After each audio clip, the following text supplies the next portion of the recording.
for Daddy's Little Girls. I'm literally about to teach the boot camp for free on live. Listen, welcome in, welcome in. My name is Coach Misty. All right, I am an author. I am your spiritual CEO. I am also an author, right? And a certified life coach. And I am here to only teach about things that I have overcome and I have experience to talk about. And tonight we are talking about the father wound. All right, the father wound. How many people, whether you male or female, how many people that know that they have had some things in their lives is happening because of absentee parent? How many of y'all are still adults and going through things because one of your parents was absent? One or more of your parents were absent. That you're going through something. Yep. Okay. Well, we're gonna get into it today. We're gonna get into it today. So, major announcement. My spirit is weak. All right, major announcement. Starting today, I was gonna start in 2026, but actually starting today, all of my classes will be free. That's right. Every class that I've ever taught before will be free of charge. Oh Lord, I feel sick. If God told me to do it, that's what we're gonna do. I know y'all about to be seasick over here. Yes, every class I taught will be free of charge. Now, if you would like to follow along with the ebook, you know where to get the ebook at. All that stuff. If you want to follow along with the ebook, you can. You don't have to. You know what I'm saying? I will be reading from the ebook. The way this is going to work is that the week that I'm presenting this class, the week, like, so this week I'm presenting clearly for Daddy's Little Girls, right? And I normally teach a class 5 days. And I'm going to teach it online on YouTube and on TikTok, Facebook, whatever. I'm going to teach the class for 5 days. After that, after I'm finished teaching the class, so you have 5 days to watch the class, watch the replays on YouTube or Facebook and watch the class for free. Learn all you can learn. Once I start a new class, I'm going to skip a day. Once I start a new class, a new subject, and those classes will be bundled up in a $19 package, including a workbook. And you'll be able to purchase it and watch it at your own leisure. It won't be available on YouTube or Facebook anymore. And of course, my TikTok lives are, I don't repost the whole live on TikTok. So that's where we are with it. Again, welcome in. My name is Coach Missy. I am going to be reading from For Daddy's Little Girls. Today, we are going to discuss. Now, I want to say this. This boot camp was very emotional. When I taught this boot camp the first time to the ladies, it was a very emotional time. I will allow you to ask me questions. I will offer 5 minutes at the end of each section if anybody wants to come on my live and ask me questions for free. Again, gifting, thank if you send me a gift ahead of time, I appreciate you. So listen, we gonna look at these as almost like it's free, but if you would like to send me a gift, I heart you, I appreciate you. uh I'm doing what God told me to do, and it's a scary thing, but God told me if you put the information out there, I'll send the people. All you got to do is teach and preach, and I'll send the people your way. So I'm gonna make everything I have. There's no gatekeeping here in 2026. Everything I have is going to be accessible. I am going to teach other classes as well, such as how to write your books, how to become an author in 6 weeks, how to go. You know what I'm saying? From notebook to author in 6 weeks. I'm going to teach my business day class, how to start a business from scratch. My budget bay class, I'm gonna teach the people who's already in business who want to increase their sales how to go ahead and increase their sales. We're gonna do all that, okay? Whoop de doo. We're gonna do all of it. But in the meantime, between time, if you would like to go ahead and follow along in the ebook for Daddy's Little Girls, you can go ahead and visit I am Coach Misty.com. I have some mods in the chat if you need the link, or you can just go click the link in my bio and it'll take you directly there. That one, all my ebooks are only 7. Well, that one, the ones I'm teaching from are 7. And it's an instant download. All right. So before we get started, I'm gonna say this to say that I am a woman of color who has been affected, was or had or lived with daddy trauma for a long time. Although I had a stepfather who loved me, like his own, loved my children and even my grandchildren. I too had an absent father, and that affected me. And it wasn't until I realized where some of my where it was showing up in my relationships, is when I started the healing process. And because I am a teacher by nature, listen, because I am a teacher by nature, and then also I actually became a school teacher before I quit my job to do my own thing. I am here to teach, preach, and prepare, and that's part of my overall purpose that God has given me. So, with that being said, go ahead and get your notebook and paper. The book is available. I will have a workbook available later on today. If you want to get the workbook, it'll be available later on today online. But the book, this book, and the workbook are two different things. Now, I'll be honest with you, and I'm saying this, and like my heart is racing fast as I'm saying this because I feel like, and logically, I'm talking myself out of like logically, I'm talking myself out of money, which is crazy. But spiritually, I'm saying this: you do not need the workbook or the book in order to follow along in this class. Will it assist you? Absolutely. Is the book something valuable that you can go back and read and answer the questions? Yes, ma'am. Am I going to present most of the book to you during the class, during these videos, or during these lives? Absolutely. So, if you would like to get the book or the workbook will be available, both of them will be $7 a piece, but you don't have to. This information I'm giving to you from my heart. I'm giving it to you for the free. So, with that being said, welcome in to Facing the Father Wound. This is Daddy's Little Girls, and we are going to talk about the psychology of abandonment. All right, tapping is clapping. Tap, tap, tap in. Let's get into 10,000 likes. Listen, it don't cost nothing to tap. I will put my goal. This is my goal for my live tonight or this morning. I will put my goal up sometime. We'll pin it. Okay. And also share this live out with at least 5 people because somebody needs to hear this. Before we get started, I'm gonna read first from for Daddy's Little Girls. If y'all don't mind, I'm gonna go ahead and read first. Is that okay?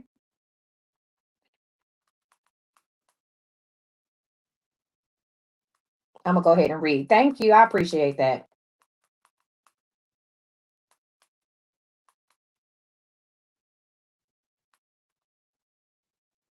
Hold on.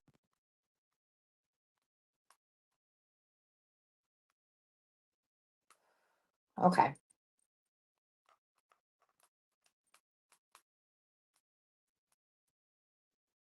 Hmm. All right. It's okay. So first of all, I'm gonna go ahead and read from for Daddy's Little Girls first. This is the effects of absent fathers on the choices women make in relationships and how to unlearn those behaviors. Again, my name is Coach Misty, MBA, if that means anything to you or if that matters, and I'm here to help. First of all, I'm going to read. Listen, I'm going to read the dedication first and foremost. I dedicated this book to my daughters, Erin and Zoe. I say, you are the very heartbeat of my healing. Watching you grow gave me the courage to go back and rescue the little girl I once was. I pray you never have to unlearn love the way I did. May your hearts always feel safe, seen, and supported. This book is for the woman I was, the mother I became, and the legacy I'm building through you with all my love, mommy. So I dedicated these books to my 2 grown daughters. All right. Um, if y'all ready, we're gonna get into it. So first of all, before we get into lesson one, which is the father wound, I'm going to read to you chapter one, which is the father gap. All right, chapter one, which is the father gap. If at any time while I'm reading a chapter to you, if you feel something, or if you have a question, put it in the chat. If you resonate with something, put it in the chat. Let me know that what I'm doing is not in vain. Again, if you are just not joining, my name is Coach Missy, and God told me to give y'all my classes for free. So here we go. Let's get it. Chapter one, the father gap. Understanding what was missing. I want to start this chapter by saying this: you are not broken. You are not unlovable. And the absence of your father was never a reflection of your worth. That said, I want you to also understand that your father's absence helped shape you. When your father was gone completely in and out, emotionally unavailable, or sitting at a dinner table every night but never really with you, the impact of a father absence runs deep.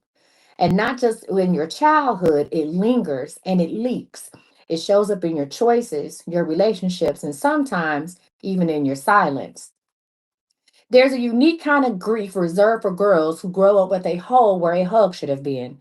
It's a silent grief, a slow burn ache. It is the pain of birthdays with no cause, the disappointment of school plays with one empty seat, the confusion of being told that you're too emotional when all you want to do is to be seen. This is what I call the father gap. Is the emotional, psychological, and spiritual distance between who you needed your father to be and who he actually was. Sometimes that gap is miles wide. Sometimes it's just a few inches. But no matter how big or small it is, if left undressed, that gap can quietly govern your life. Now, let's discuss what the gap looks like as an adult. Now, here's the deal. As an adult, we don't always notice it until we've grown and we're crying over someone who never promised us love. Or when we find ourselves begging for bare minimum effort, or when we're exhausted from overcompensating, overgiving, and over explaining our needs. We try to make people stay because someone didn't. We become hyper independent because depending on someone felt like a setup for disappointment. And we confuse intensity for intimacy, drama for love, and struggle for proof. We start relationships already in defense mode, either pushing people away before they can leave or clinging tightly in fear that they might. It becomes a cycle of chasing what's unavailable, staying in emotional unsafe places, or never letting love in at all. And at the root of it is often a wounded little girl whispering, "Please don't leave me too." And I want you to know this: the feelings that you have, you inherited that silence. It's called the silence inheritance. I'm gonna get into it. I want you to know that, listen, you did not ask for this. You did not choose this blueprint. But if your father didn't model how to love you right, protect your heart, or show up consistently, then chances are you learned to settle for fragments. And I want to be clear: this is not about blaming our fathers. This is about acknowledging the reality that that their presence or absence shaped us. See, some fathers didn't know how to show love because they were never taught. Others were too broken, too lost, too selfish, or too scared. Some were around physically, but emotionally unreachable. You may have grown up hearing people say your mom did the best she could, and she probably did. But if no one ever acknowledged the pain of the missing father, you might have pushed it down and kept it moving. But that pain, it did not disappear. It just went underground. And now it's time to unearth it, not to drown it, but release it. I want you to know that you yourself, my dear, are not the absence. And here's what you need to know. If you are just now joining, my name is Coach Misty. This is my ebook, and I'm going to teach you for free my boot camp called For Daddy's Little Girls. We are going to hear the father wound. I'm here to help women and men. I'm here to help you overcome the issue of not your father not being around. I'm going to teach you how to reparent yourself. And the great part is I'm going to teach you this on TikTok Live and YouTube for free. So if you're just now joining in, tapping is clapping. Let's get up to 10,000 likes. If you are enjoying yourself or enjoying the material, then you would like to send a galaxy or any gift of your choice. I appreciate that. Y'all, this is scary for me because normally we people book these. God told me to give all this stuff away for free. And I'm gonna do what he told me to do. So if I feel like a little anxious, y'all like, oh, I ain't never really seen Coach Missy like that before. Because to me, logically, what I'm doing is crazy. It's crazy. But guess what? So is God's love, faith, and favor. So here we are. All right, y'all. This is what I need you to know. And if you would like to get this ebook for yourself, please let us know in the comments. The link is in my bio. All you have to do is go to the link and it says purchase today's ebooks at the top. It should be the first one. Yes. Nope. Let me go ahead and put this up here. So hold on. Let me put it at the top.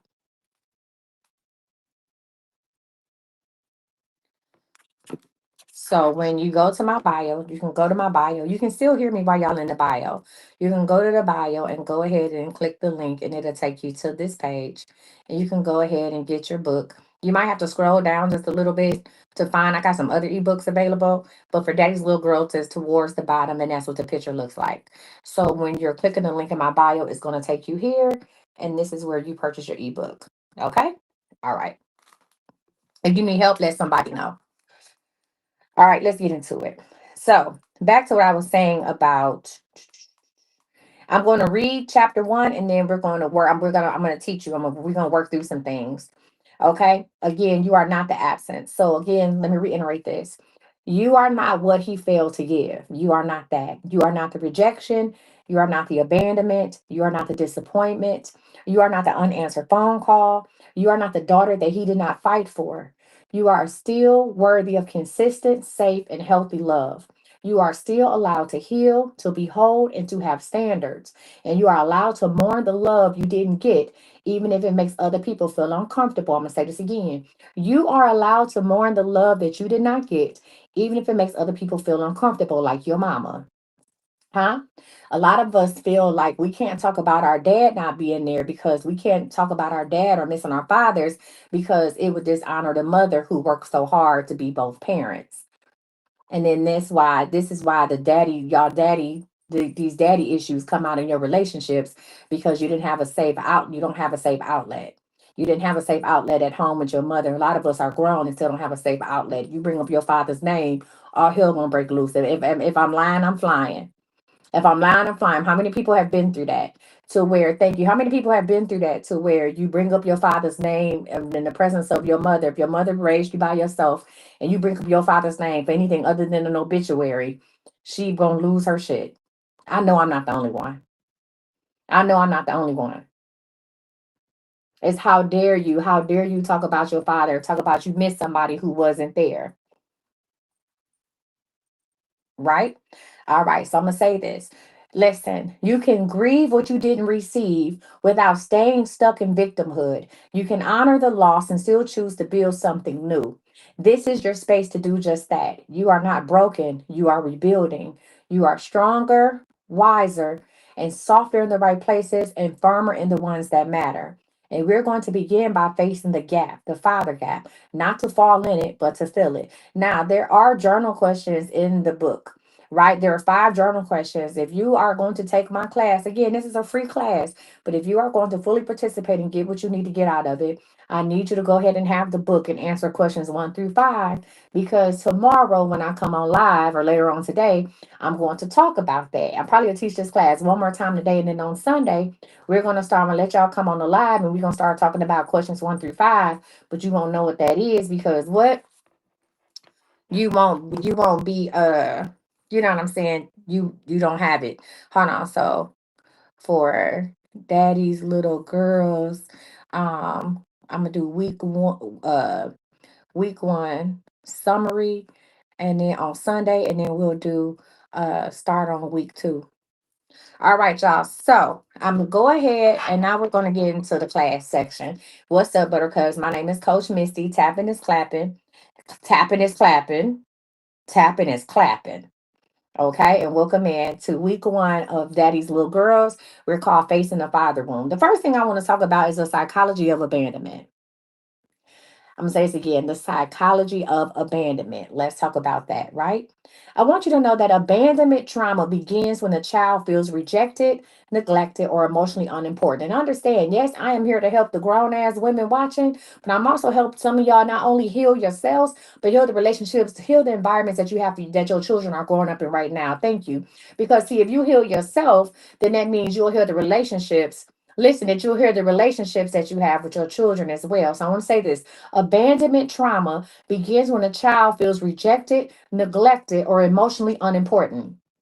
Now, I want you to know that this can be physical, such as dad left, or emotional, where dad stayed but was unavailable. And because of these 2 scenarios, the child forms subconscious beliefs like I am not enough or love will leave me. Now, whether you know it or not, when how many of y'all felt like, why did my father stay? How many of y'all feel like it was your fault? Like something was wrong with you because your father didn't stick around? Let's get into it. I know y'all here, like, okay, it's 3 o'clock in the morning. What's she talking about? But I'm here to help y'all because we can't be making the same decisions that we made. Y'all see all them kids in Chicago, them kids that fought that woman and did all that foolish stuff. Where they daddies at? Where they daddies at? Huh? Did you see the video of the people outside of the school protesting? It was a bunch of women. It was a bunch of women. Huh? You said my dad wasn't around, but my mom took me to his people, and then he came around. And tell me, let me ask you. You said my dad left because he couldn't be with my mom. So let me tell you this: even if your mother had to take you to your father, was there any time? Listen. Is there any time where your dad, where you feel like, why does my mother have to do all this for you to come see me? Why couldn't you just come see me? Why did your mother have to cater to him for him to come see you? I'm telling you, these things play out in our adult relationships all the time. When women come to me, listen, you talking about it was more than just the women. It was a bunch of women out there. I don't give a flying. I saw what I saw, and I'm not about to argue about this shit. It was a bunch of women outside screaming profanities outside the school. It was a bunch of fucking women. Huh? It was a bunch of fucking women screaming profanities outside. It's a bunch of fucking women. When they look up these kids' parents, you find a bunch of fucking women. You know why? Because you have a lot of women who have daddy issues, and it comes out. You got a lot of men who didn't have a father. You got women. You got men who didn't have a father, so they learn their masculinity from their mama, and that's because their mama might have been raised without a daddy or didn't have a daddy in the house to help with her fucking kids. And now you got a whole bunch of masculine ass women running around who turn into these masculine ass kids. It's a lot. So we're not gonna argue about who was there, what, woo, boom, boom. I'm talking about. I can say what I saw. You can say what you saw, but that's not what this whole thing is about. That's not what this whole. This is not what this is about. Welcome in. My name is Coach Missy, and this is Daddy's Little Girls. Huh? And we're talking about the father wound. Okay. No, I ain't talking about you, D. I'm just talking about the person that was in my lab. I'm not about to go back and forth about I was there. I'm not about to do all that. But I can talk from my perspective. Thank you.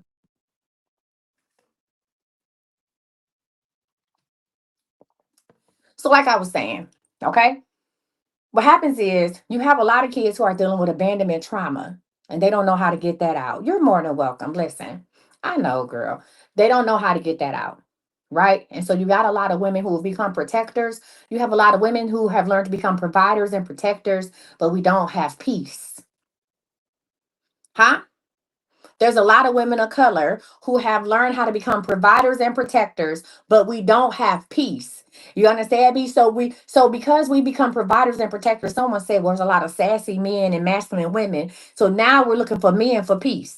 So now we're looking for men for peace. And a lot of women who have become ultra masculine women will go get a man who's not on their level financially, educationally, spiritually, or emotionally, because all they really need is the peace because they mastered everything else because they grew up watching a mother go to college and get degrees and take care of a house and buy this and buy that. They grew up watching a mother. Their mother didn't teach you. Listen, your mother didn't teach you how to love. She taught you how to survive without a man. Your mother taught you survival skills. And y'all out here running boot camps 24/7 with these kids.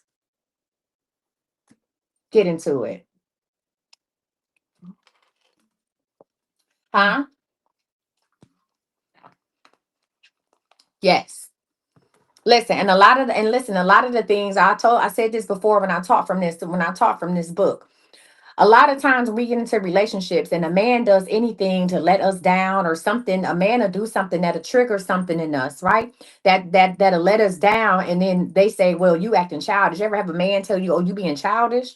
You are being childish because that little girl who didn't have a father around, or the little girl who didn't have a father that was involved, she comes out to play. And that's when you do childish shit. You are being childish because the little girl in you still has not healed and she needs attention as well. You are being childish.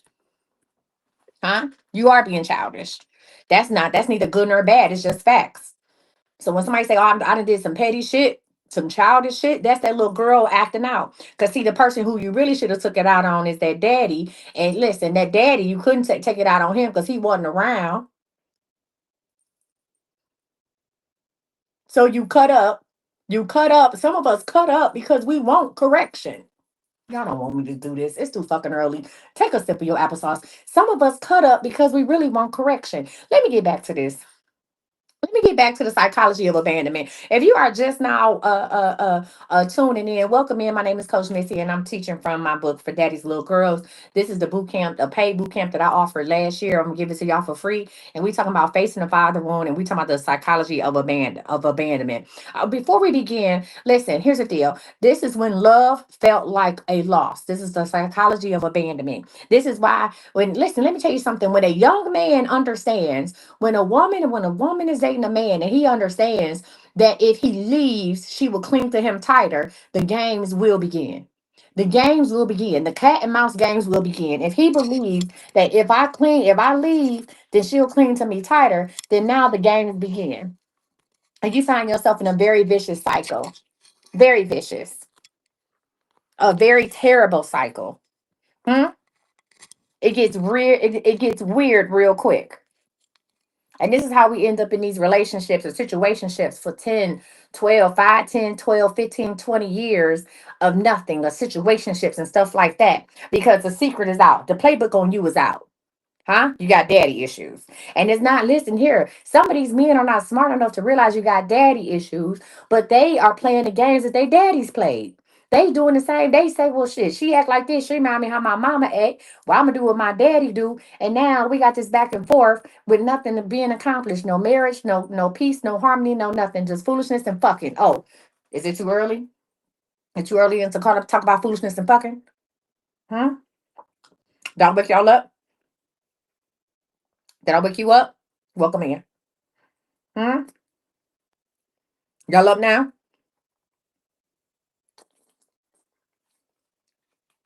See, I was trying to be polite. I was trying to be polite. I was trying to be polite. Okay? I was trying not to let the Cleveland come out my body, out my spirit, my soul, my essence.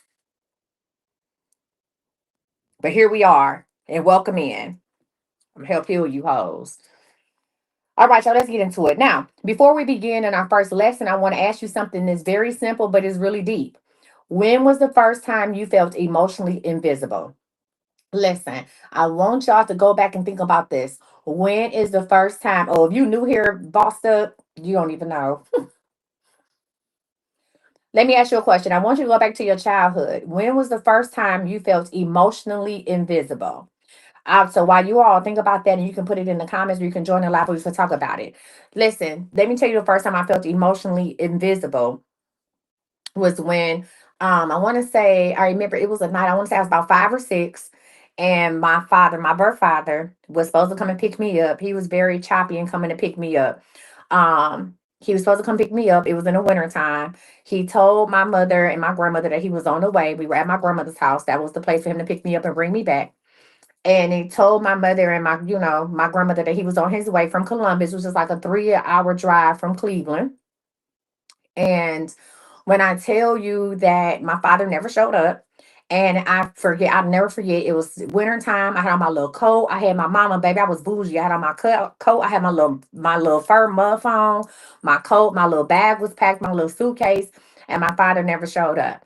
And my grandmother and them had to pry me off of that porch. I never forget looking up the street, and every time I saw headlights, it was like it was a bad snowstorm. But mind you, my father never called to say, I'm not gonna make it, it's too bad, no nothing. He just left everything hanging.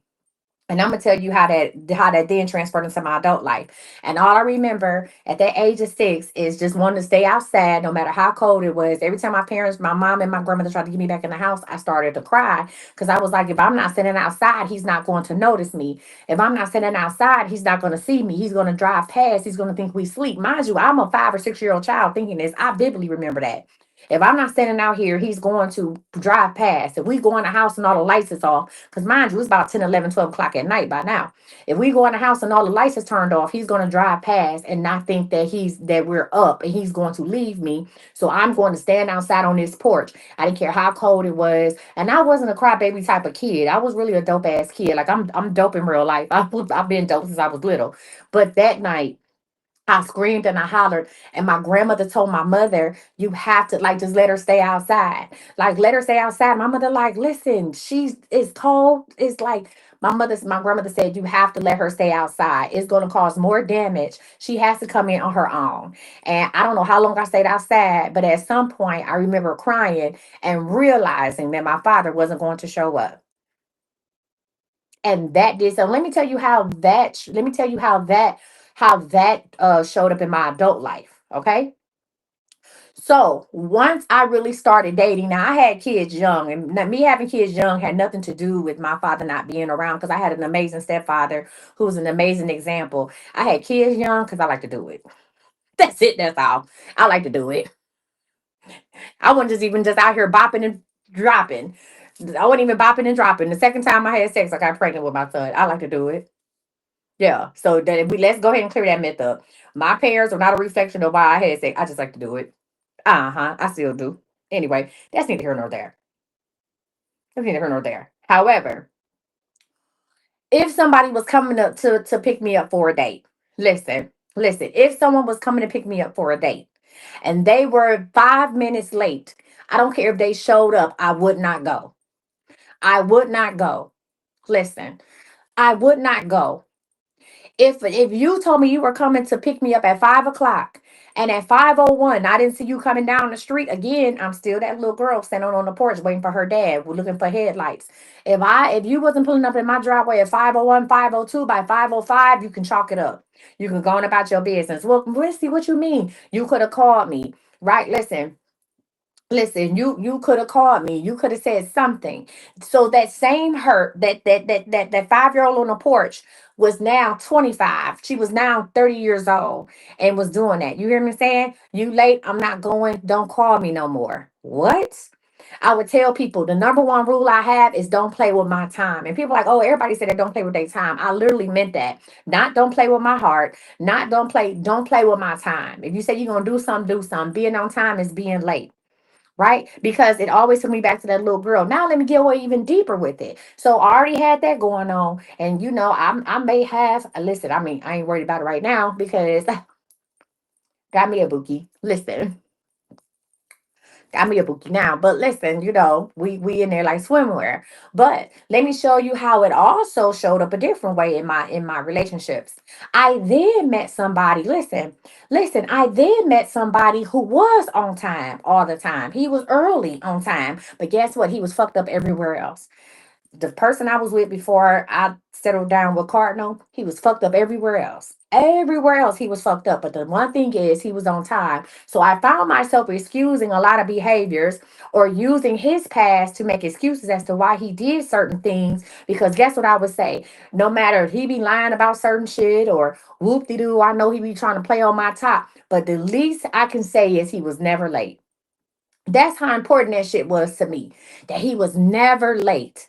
That he was never late. And we're gonna talk about if you the opposite. He was never late.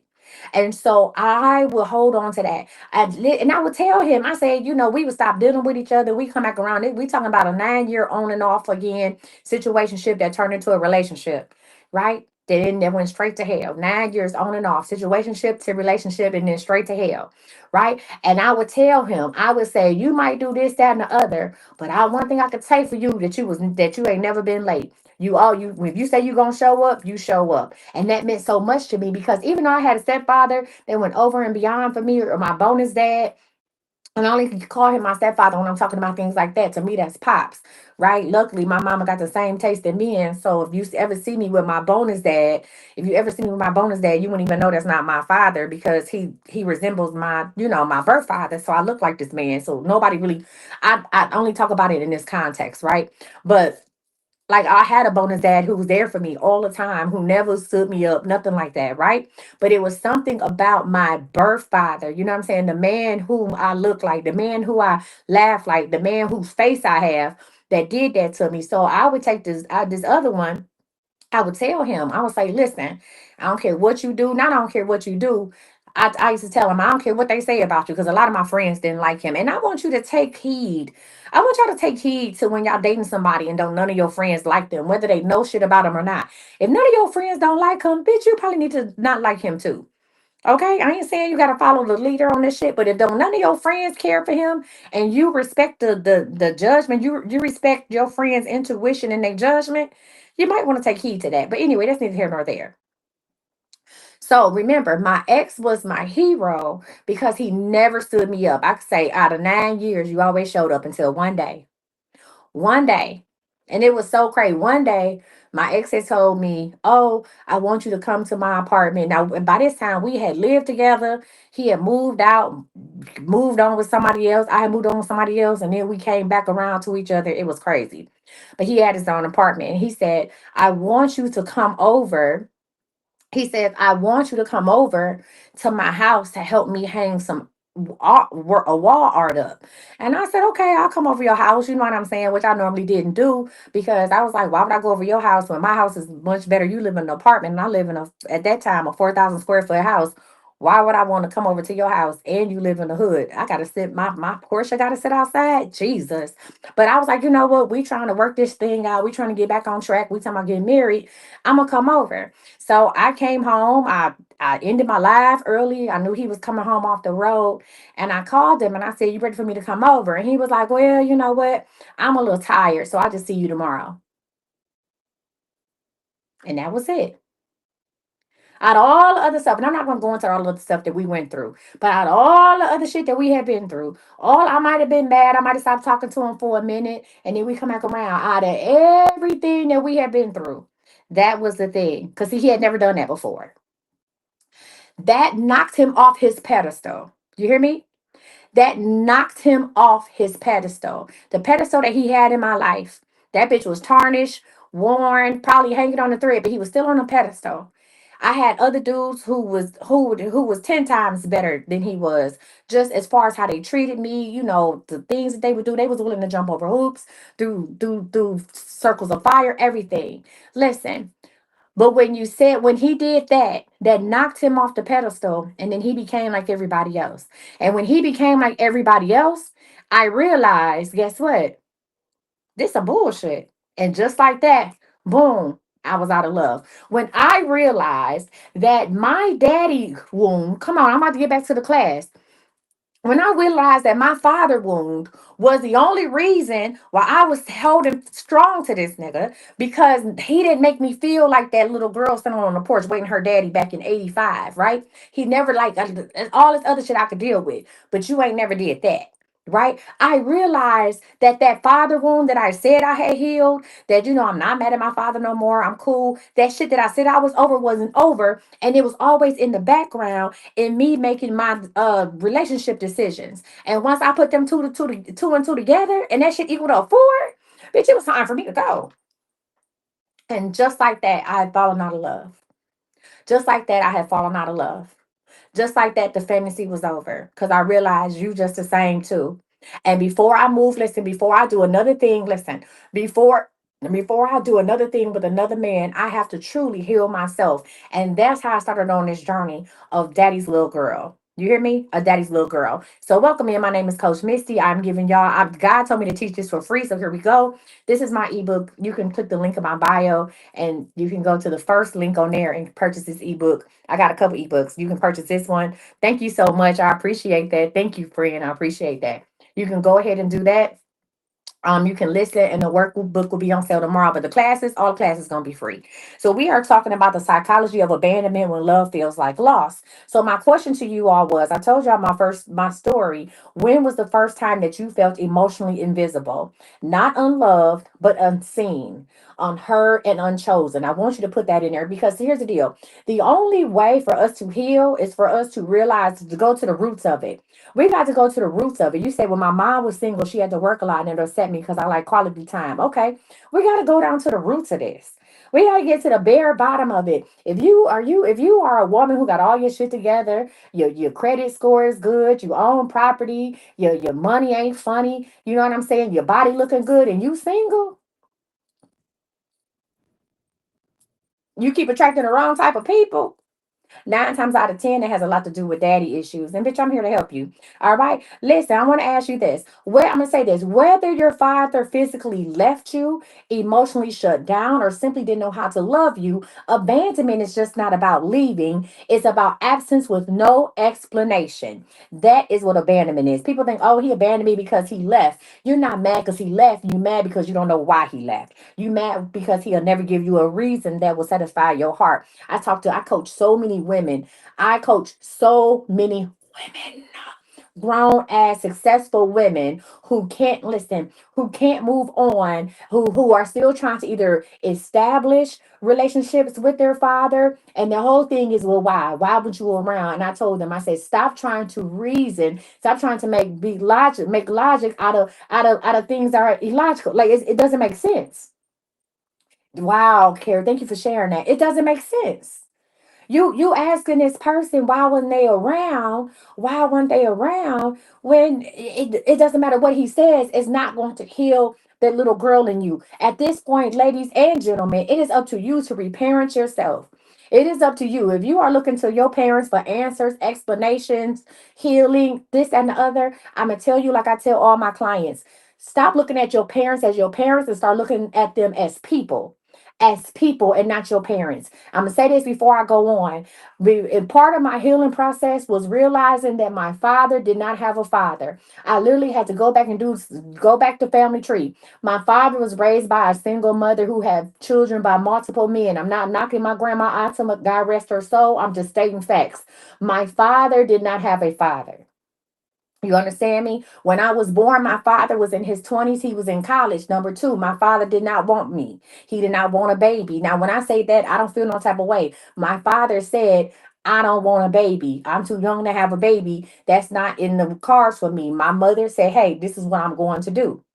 My father and my mother were not in a loving relationship. All of these things all of these things play a role in how fathers treat their children. Like I tell women all the time, of you don't get no choice. I mean, you can, right? You birth them. That you fall in love with the baby in your womb. The father falls in love once they get here. It's a choice. It's a choice. You hear me? It's a choice. So you have a father who didn't have a father who didn't want to be a father, with a woman that he was not in love with. Huh?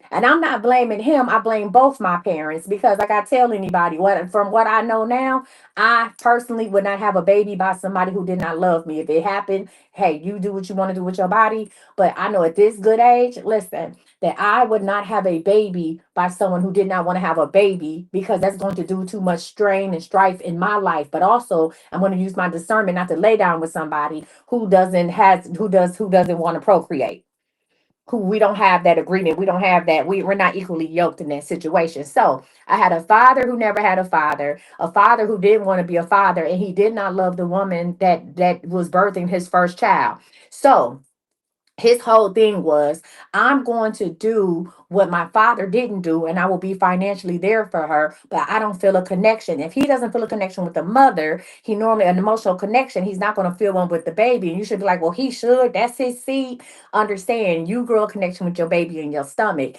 That baby didn't grow inside of him. He didn't feel that baby kick. You understand what I'm saying? He doesn't. So he has to make a choice to connect with this child. And a lot of the men's choices to connect with their children is based on how they feel about the mother. It's based on how they feel about the mother. I have an amazing relationship with the father. I have two baby daddies. I hate to use that term, right? My ex-husband and then Zoe's dad. To this day, Zoe is 23. My other kids are 28 to 22. I have an amazing relationship with them, right? We never had no beef. Did we sit up and say, oh, let's have these kids? Yes, no, maybe so. But it is, you know what I'm saying? We knew what it was. But because of their relationship, right? Is that these men are great dads to my children. They got other kids and I can't speak to that, but they are great dads to my children because they are great friends to me. We are great co-parents. You understand me? Like I told my oldest son with his father, I said the reason why your father is there for you, trust and believe that your father loves you because he loves me. Not in love, because he has always. You understand me?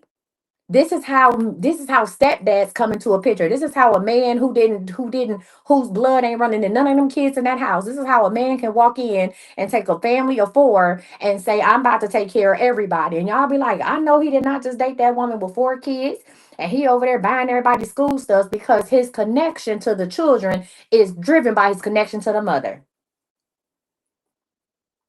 Hmm? Come on, I'm gonna help y'all. I'm gonna help y'all. I don't do nothing else. Tapping is clapping. Hmm? Tapping is clapping, and gifts are accepted. If you are watching this and you would like to get my book, let me just say something and we'll tell you how to do it. Thank you, TT.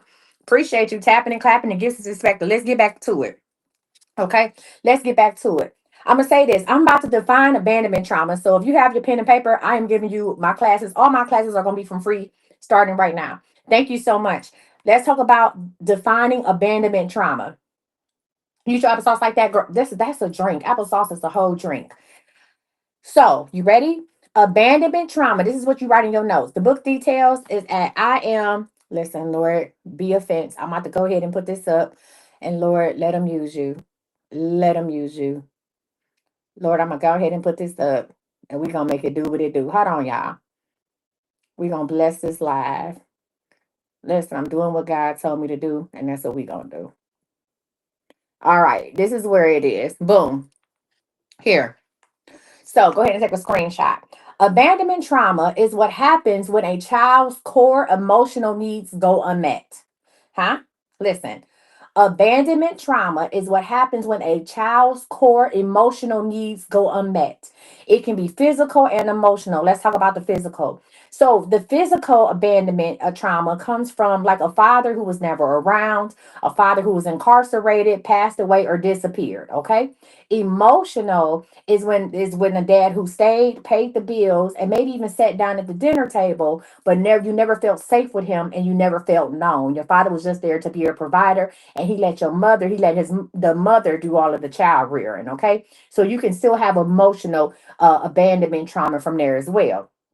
Now, I'm going to say this to say that as a child, you did not process this rationally, right? As a child, you don't know how to process this rationally. And this is why it shows up in your adult life.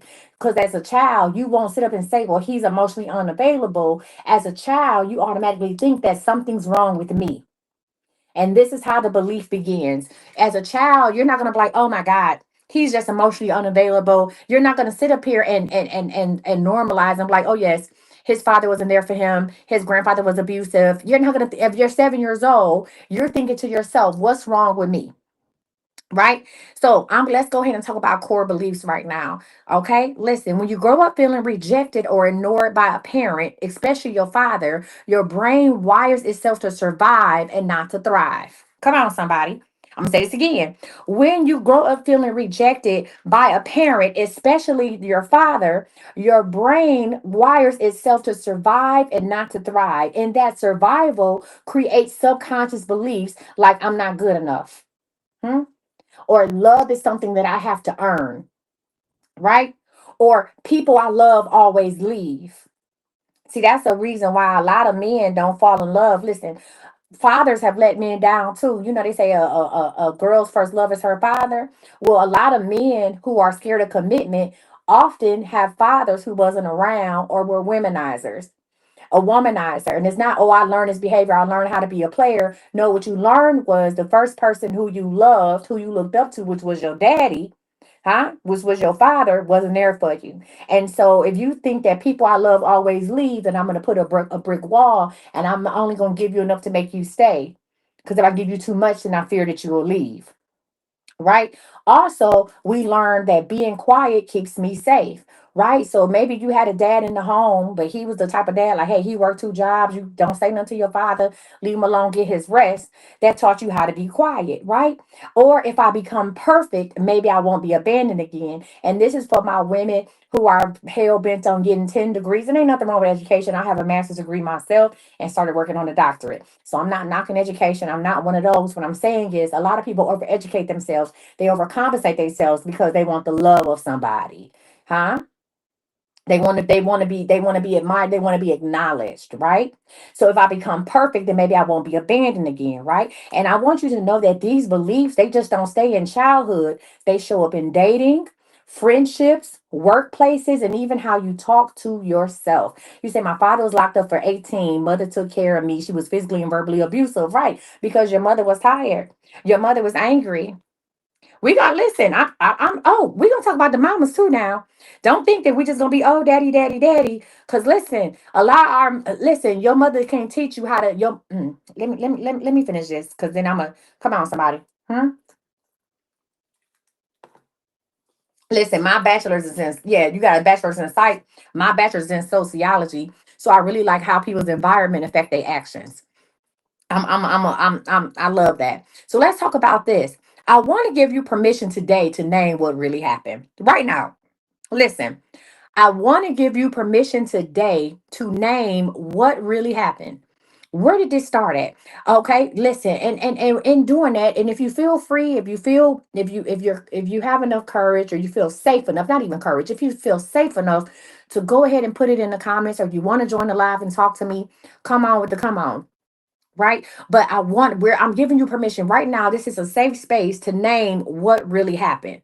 You said dad went to work 16-hour shifts, always home, married 50 years to mom, but checked out emotionally. My dad started acting funny towards us after my mom passed. Okay. All right. Thank you for sharing that. And I want you to know, in sharing this, listen, that your father's absence wasn't your fault. Your worth was never tied to his absence. And that's what a lot of women have to know, and men. Your worth is not tied to their absence. And it's not that you were hard to love, you were just loved incompletely. Right? The wound, listen, isn't that he's just left. And that's what people don't feel like, oh, my father was around. You said my father was abusive mentally and physically, mentally, and emotionally. Huh? Listen, listen. The wound is that you started believing. Listen, the wound is not that he just left. That's not what it is. People are like, oh, my daddy wasn't around. It's cool. My mama did what she did, and we did. Da, da, da. No, the wound is what you started believing about yourself because he wasn't around. That's where the father wound comes in. What you start believing about yourself because he wasn't around. That's when it hits the fan, right? And today we are going to start unlearning that belief. Welcome in. My name is Coach Misty. I am an author, spiritual CEO, and a life coach, and I'm here to help you heal your daddy wound. Okay. All right. Listen, let's talk about what abandonment trauma teaches children, right? Abandonment trauma says if I do everything right, then maybe they will stay, right? Listen, but real love doesn't require performance. Real love stays when you're messy. A lot of y'all abandonment trauma has gotten into these relationships to where you jump through hoops for a man who you don't even know who deserve it, or y'all jump through hoops at jobs. You jump through hoops for your friends, and then the moment the situation will go the way you planned it, then you say, "Oh, you used me." No, you put yourself out there like that. Listen, real love sees your truth and it doesn't flinch, right? Real love doesn't make you earn it, it makes you feel safe. So today, right now, we are going to stop chasing perfection. We're going to stop chasing perfection and we're going to start rebuilding safety from the inside out. All right? Now, listen.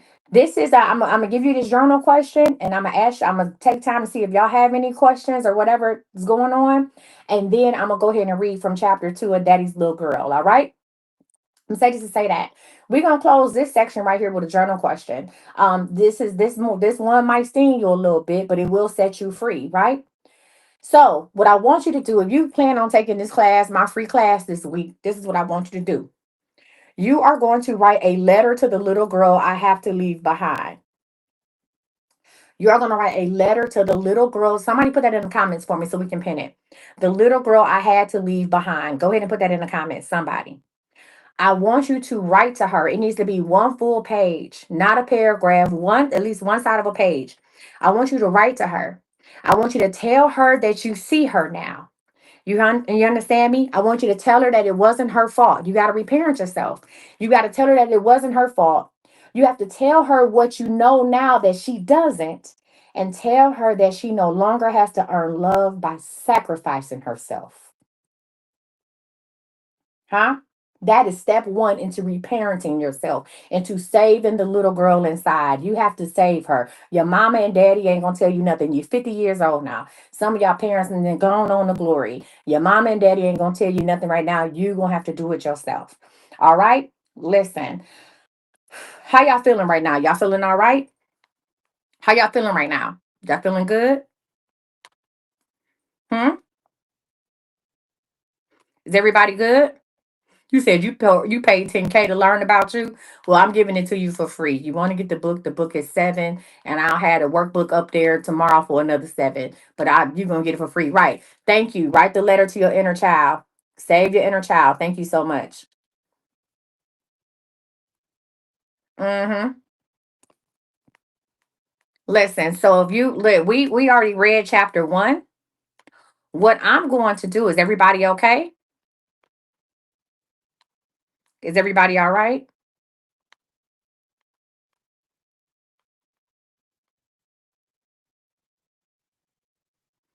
I don't want you to look in the mirror and read it to yourself. I want you to listen. Hey, welcome in. My name is Coach Misty. Outside of being a life coach, I was actually an educator as well. I created these boot camps the way I did for a reason. This is not my first time presenting this information. Normally, this is a private boot camp that women pay dollars, a couple dollars for. God told me to give out.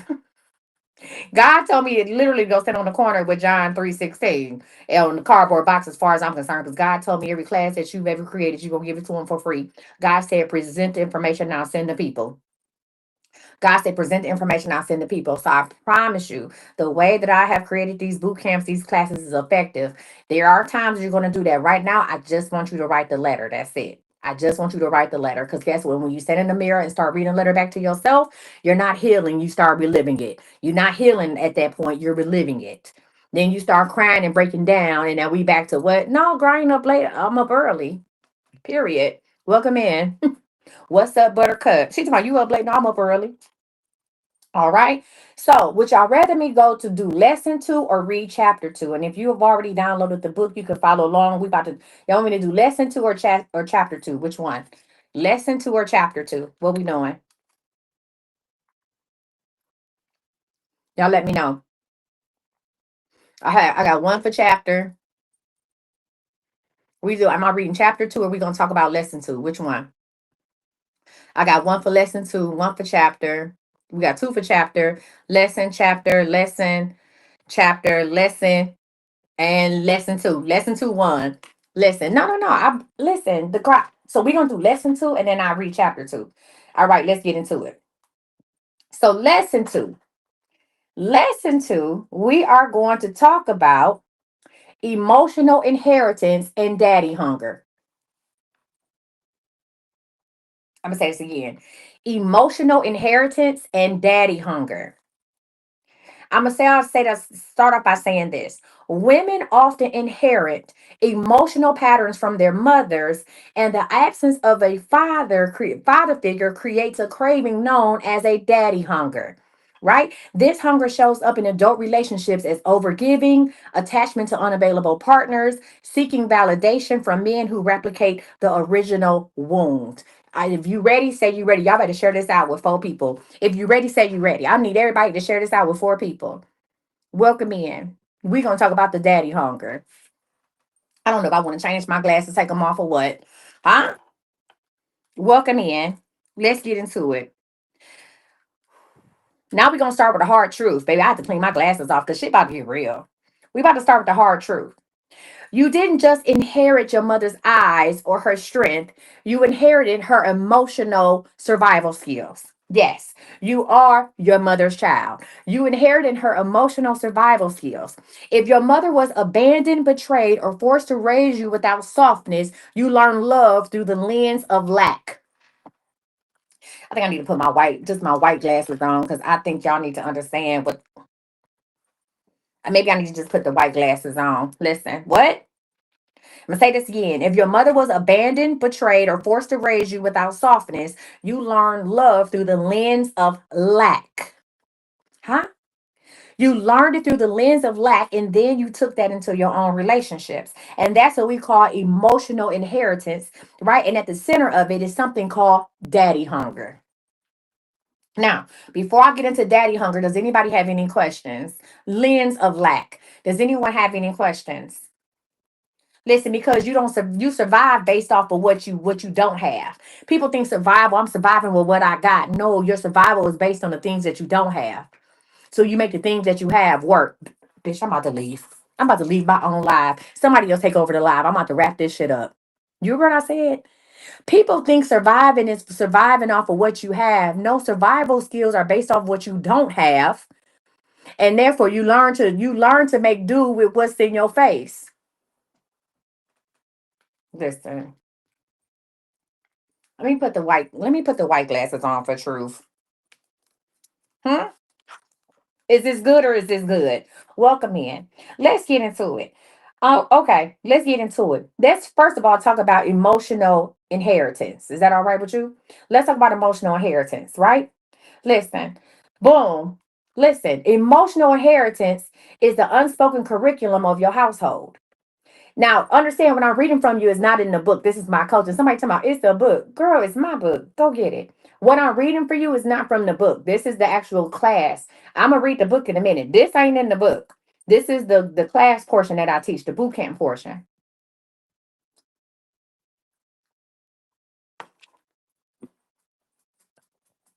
Y'all ready? Let's get it. Let's go. Again, emotional inheritance is the unspoken curriculum of your household. Hmm?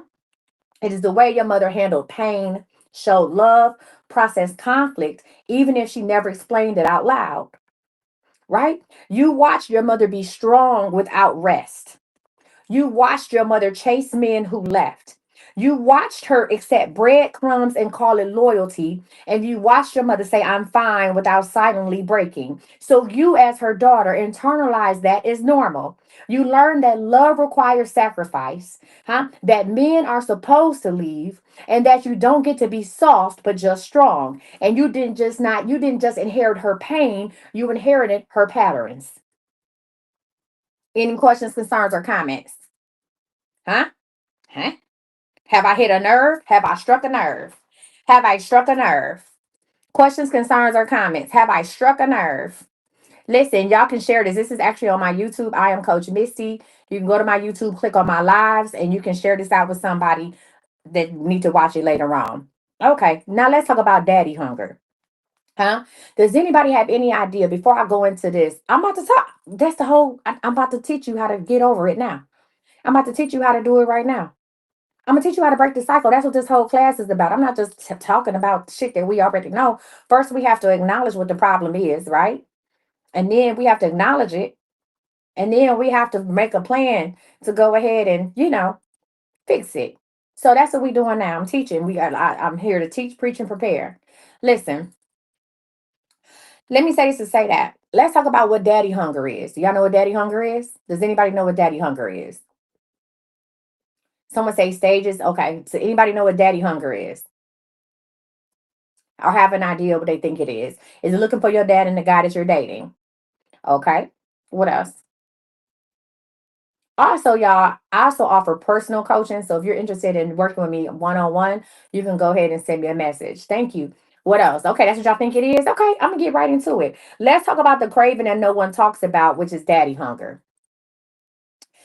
This is what daddy hunger is. It is the emotional void that forms when a girl grows up without being loved, chosen, or affirmed by her father. Thank you. Melodic story. Yes. This is the emotion. Daddy hunger is the emotional void that forms when a girl grows up without being loved, chosen, or affirmed by her father. This daddy hunger says it makes you ask yourself, am I good enough? Why didn't he stay? And what did I do wrong? And that hunger doesn't disappear. It disguises itself in adult relationships, right? So here's the deal. You may not think that you're chasing your father. You may not think you chasing your father. You might be 35, 40 years old. Like, girl, I'm done with that. He gonna do what he want to do. I just turned out fine. You may not think that you're chasing your father, but your body remembers the absence. Hang up. I'm gonna say this again. You may not think that you're chasing your father, but your body remembers the absence and your nervous system is still searching for closure. Huh? Huh? Huh? What? Come on, cellular trauma. Let me tell you how it plays out. Y'all ready? Let me tell you how it plays out. Number one, you overgive. Where are my overgivers right now? You overgive. Who overgive? You overgive. You know why you overgive with your children, you overgive at work, you overgive with your friends, your family, you overgive in your relationships. You understand me? You overgive because you want to prove that you are worth staying for. So you overgive. That's number one. She said guilty, guilty, hand raised is me. Number two, you chase emotionally unavailable men. Huh? Chase married men. You chase men who that have no history of settling down. You chase emotionally unavailable men who told you that they don't want a relationship, but here you are.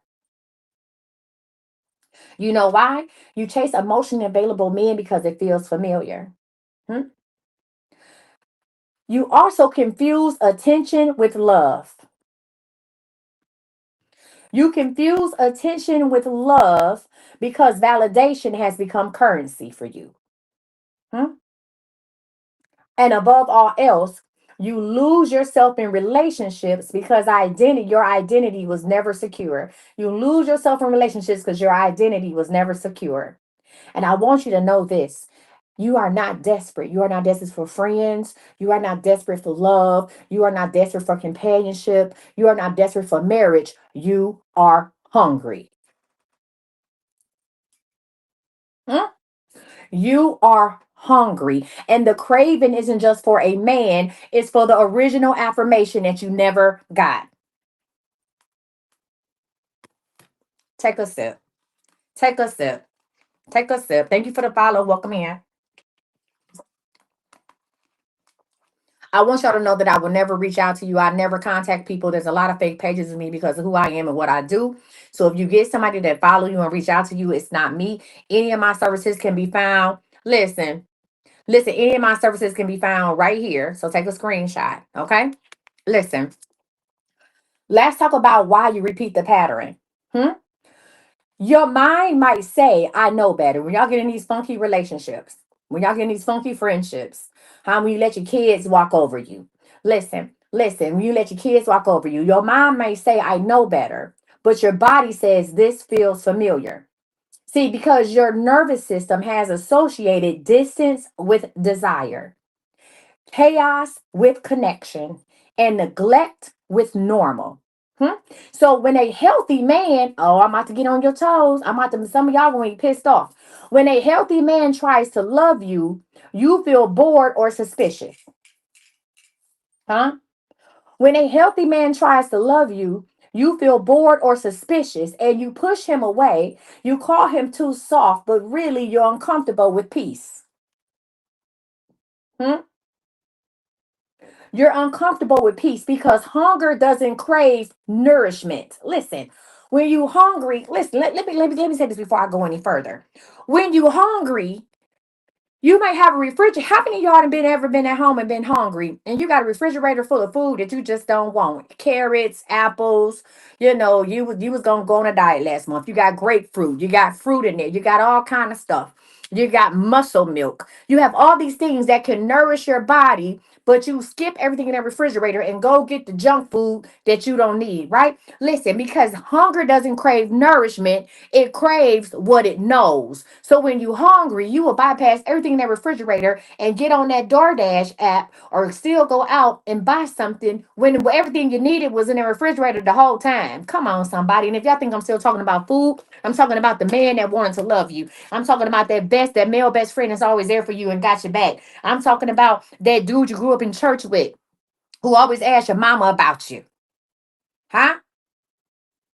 And you sitting up here talking about, I'm just so single. I just don't did it and that, this, that, and the other. And you got this man who wants to love you, who comes from a whole and healed place, but it don't sit right with your spirit because it ain't chaotic, because it ain't no confusion. And you call him a lame or a square or this, that, and the other.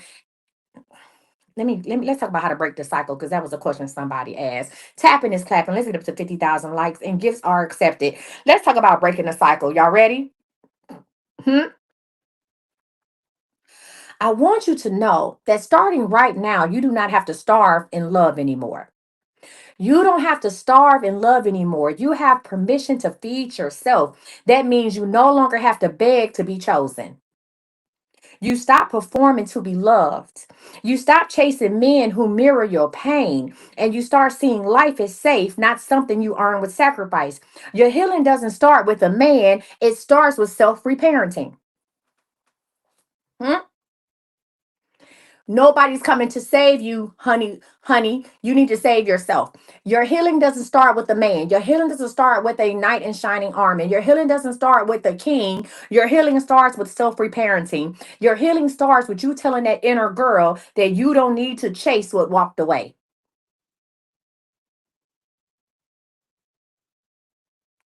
Hmm? Question. This is homework assignment number 2. Your next assignment is called When I Crave Love, What Am I Really Missing? Assignment number 2, you got your book. Thank you. Shout out to y'all. Oh, I forgot to tell y'all, if you purchase a book, I still got to pick another winner. Everybody who purchases this book will be entered into a drawing to get a free coaching session with me. Purchase the book. You'll be in a drawing to get a free coaching session. I'm about to pick the winner. So when I come back on today, thank you so much. When I come back today, I'm going to go ahead later on today. I'll give the drawing from the day one people. If you go ahead and go purchase the book, you'll be entered into the drawing. All right. If you purchase more than one book, because I have other ebooks available under that same link, right? Go to imcoachmissy.com and click for today's ebooks. If you purchase more than one, every ebook you purchase, you'll get a drawing. Your name will be added into the drawing that many times. So I have another book about black men, no father, no God, but still a king. I have my 2026 number by it's some other books on there. So feel free to look at it. But let me get back into this. So your next homework assignment number 2 is when I crave love, what am I really missing? Right? So you're going to ask yourself, is this a connection or a craving? If you are with somebody right now, matter of fact, answer this in the comments. The person you with right now, is that a connection or a craving? You ain't got to put their name, just put in there. The person you dealing with right now, whether y'all in a relationship, fucking around, whatever, is it a connection or a craving? What is it? Hmm? Is it a connection or a craving? Hmm? Which one? So no, no, you want to answer the question? You said definitely not a connection, so it's a craving. It's either or. Is it a connection or a craving? Hmm? A connection or a craving?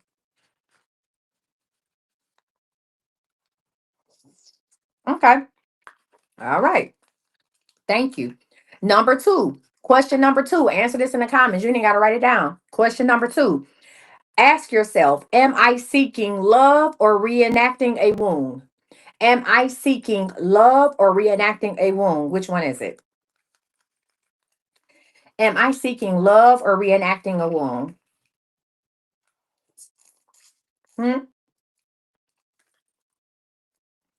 Somebody said I'm seeking love. Okay. All right. Seeking love. Okay. In your current situation, are you seeking love or are you reacting or reenacting a wound? Are there's things in your relationship that trauma the little girl inside of you? Boo said I'm reenacting the wound. Thank you for that. Question number 3. Why do you keep hoping someone will choose you? Why do you keep staying around with somebody? Let's say, let me rephrase that. Why you keep sticking around for the people who not in a relationship? Why you keep fucking with somebody who ain't choosing you? I'm about to fall off the screen, bitch. Why you keep dealing with somebody who ain't choosing you? Why? Tell me. Huh? Thank you. I love these hats. Cookie, you know I love that hat. Huh? Why are you listen? You said in the past because I was overgiven and I wanted the same back. Side piece was a craving as well by reenacting the wound because you lonely. We want someone to witness our existence. I love that. They hope things will get better. Okay, listen. We want someone. Yes, you know what? I thank y'all for sharing today too. This is dope as hell. Before I read chapter 2 of the book, I want to say this: you may have inherited the hunger, but you get to choose how you feed it now. I want you to know that love isn't a test. Love, listen, if you don't take nothing else from what I this lesson, and I'm gonna teach y'all, I'm gonna keep teaching. If y'all okay, can I keep going? Are y'all all right with that? Can I keep going? Are y'all okay? Or y'all want me to log off and come back? Y'all want me to keep going? Okay. Love isn't a test, it's a table. Hmm? Listen, love isn't a test, it's a table. And you no longer have to sit at one where you were never served. You hear me?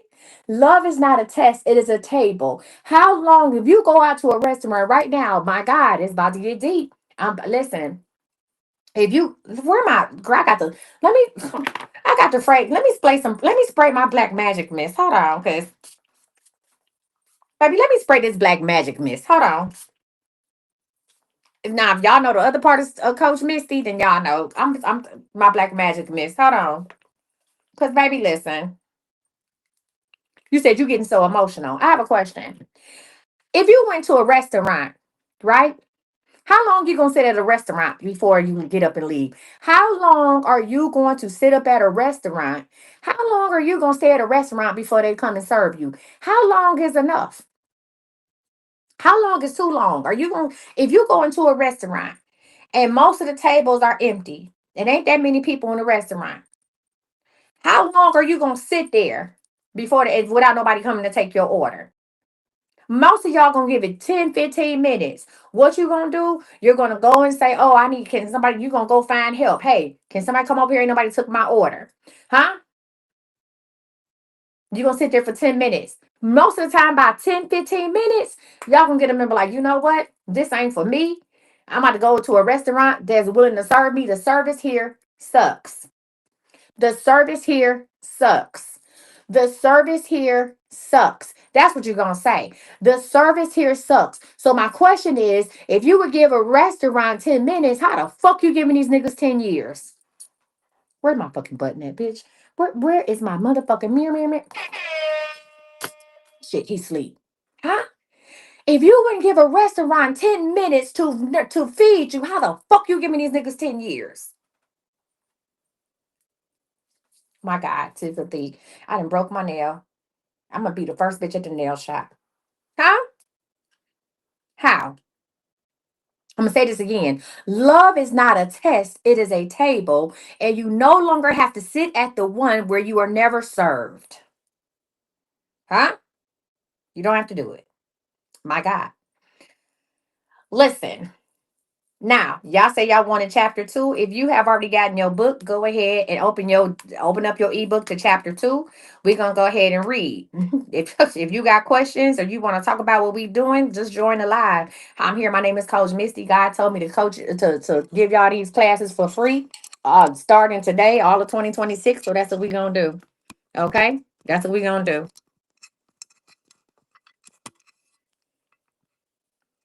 Hmm? Listen, that's what we gonna do. God said, teach them. God said, give them the class for free, and the people. I bring the people to you. Okay, if you make it, they will come. Fill the dreams. If you make it, they will come. Let's talk about chapter two: patterns passed down. When her pain becomes your preference. Now we're gonna kind of talk back on some of the things we talked about. Listen. You did not just inherit your mother's smile or your grandmother's hips, you inherited her stories, the silent ones. Stories passed through behavior, not bedtime tales. Beliefs passed through action and not advice. When a father is absent, physically, emotionally, or spiritually, someone usually fills the gap. Let's get into it. When a father is absent, physically, emotionally, or spiritually, someone usually fills the gap. And most times it's the mother. But here's the thing about that. Even the strongest mother cannot teach us how to receive the love of the man. And before I go any further than this, the mothers that are watching this, the mothers who are single, whether it's by choice or force, whatever it is, the single mothers who are watching this, not only do I want you to hear this and help you heal whatever you're going through, but I need you to change the trajectory for your children. You hear me? I need you to change the trajectory for your children. I too was raising my kids like they was in the army in the boot camp. You hear me? I forgot because my ex-husband was in prison. You hear me? My ex-husband was in prison and I started raising my kids like they was in boot camp. I listen, I didn't even my kids never saw me be soft because I felt like I couldn't be soft because it was for them and I had to make shit happen. And I'm gonna say this to say that too. For all the people out here that be like, oh, I see some comments, not on my page, but I be watching comments of women who have multiple children and other women be like, why would you have all them kids and da da da. Understand this. You can be married and still be a single parent. Huh? A wife can become a widow in a blink of an eye. So do not think that this is just what I'm talking about is just a single mama problem because it's not. It's a lot of married women who are married on paper but single in life. Let's get into it. I'm going to say this to say that. Hmm? Even the strongest mothers cannot teach us how to receive the love of a man. They can teach us how to survive without one. But survival isn't the same as healing, so we grow up with armor. We learn how to protect, perform, provide, and persevere. Let me say this: we learn how to protect, perform, provide, and persevere, but not always how to receive, rest, or be loved. And over time, we don't even recognize the difference between love and labor. And this is how the pattern begins, right? See, patterns don't always look like abuse or chaos. Sometimes they just look like comfort. It looks like a vibe, right? This is about the man who doesn't return your calls. It feels like the dad who didn't show up when he said he would. Huh? Why would you deal with somebody who don't return your calls? You know why? Even though you know it's crazy, even though you be like, I shouldn't be doing this shit, right? Why am I even dealing with this motherfucker? You know why? Because it's the same type of pain you had. It reminds you, it's your body is reminded of when your daddy didn't show the fuck up. Let me put back my reading glasses. They all prescription, but here's the deal. Huh? Or what about the man who compliments you but never commits? You know why you stick around? Because that man, that feels like the man who told you you were beautiful but never stayed. I don't know what's the worst. Huh? I don't know what's worse, having a father who wasn't around or a father that came around and bullshitted you. A father that only came around 4 times a year and told you how beautiful you are and doted on you, or these fathers that post their kids on social media but don't fuck with them in real life, right? So that's why you stay with a man who compliments you and dotes on you but never commits, because it's just like the father who told you you was beautiful but never stayed. Or what about the man who only wants you in private? You know how you deal with people who only want you in private? Because it reminds you how you kept your hurt hidden. And I want you to know this, and you'll hear me say this 10,000 times: you are not broken. You are repeating what you survived. Your heart doesn't crave love, it craves the familiar. Even if the familiar is toxic, because somewhere along the line you internalize the belief that this is what love feels like: painful, inconsistent, confusing, and earned. Understand, we don't date based on what we deserve. We don't. We date based on what we believe. I'm gonna say this again. We don't date based on what we deserve. We date on based on what we believe. And until those beliefs are confronted, we'll keep inviting in what confirms our deepest fears: that we're not good enough, that love has to be fought for, that we're too much or not enough, or that we have to be loved and never just be. So let's talk about the roles that you. Any questions before I keep going? Regina, you have a question, type it in the comments.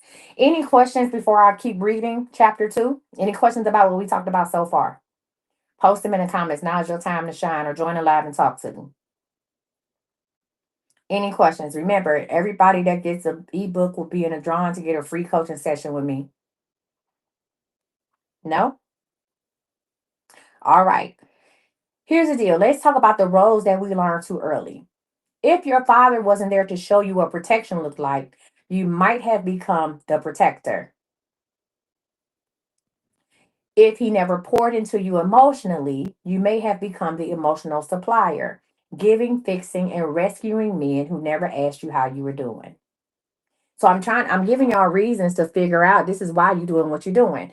If your dad was inconsistent, you may chase people who breadcrumb you because something you think's love, it should be uncertain. You said, can I read the line about changing your beliefs? Hold on one second. About which one? About we don't date what we deserve, but we date what we believe in. Girl, respect the concept. If you don't get that book for $7 and come the fuck out and catch up with us, I am not about to be. I'm like, which one, Bookie? Girl, get that book for $7. Okay, let's get into it. Listen, if your dad is inconsistent, you may chase people who breadcrumb you because something you think's love should be uncertain. And let's not forget the women who grew up in homes with a man that was present, but who witnessed their mothers disrespected. Okay, yes, friend. Listen, but who witnessed their mothers who were disrespected, silenced, or depleted. Understand that you just did not see the absence of love. You saw love that cost too much. And somewhere you believe that that was the price. And I want you to know that you are not copying your mom intentionally, but when you don't know any other blueprint, you follow the only map you were given, even if it leads off the cliff. And some of y'all are in the comments like, girl, I'm nothing like my mother. My mother was hell on wheels. That ain't me. Whoop de doo. And maybe you said that, right? And maybe you pride yourself on being the opposite of what you saw because you're bold and you say what you mean and you don't take mess from nobody. And but I want you to know that even rebellion is a response to pain. And sometimes we swing the pendulum too far in the other direction. We harden, we shut down, and we overcorrect. Instead of letting love in, we interrogate it. Instead of being vulnerable, we stay guarded.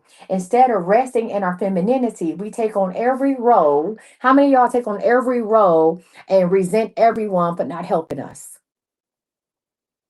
Hmm? I want you to know the pattern is still there. It's just evolved. It got sharper, louder, and colder, but it still came from the same place, which is the father gap. And here's the deal, the patterns can be broken. I talked about this and I'll say it again. The patterns can be broken. You are not doomed to repeat your mother's trauma or your father's absence. Know that. Say, I am not my mother or my father. I am not them. Okay?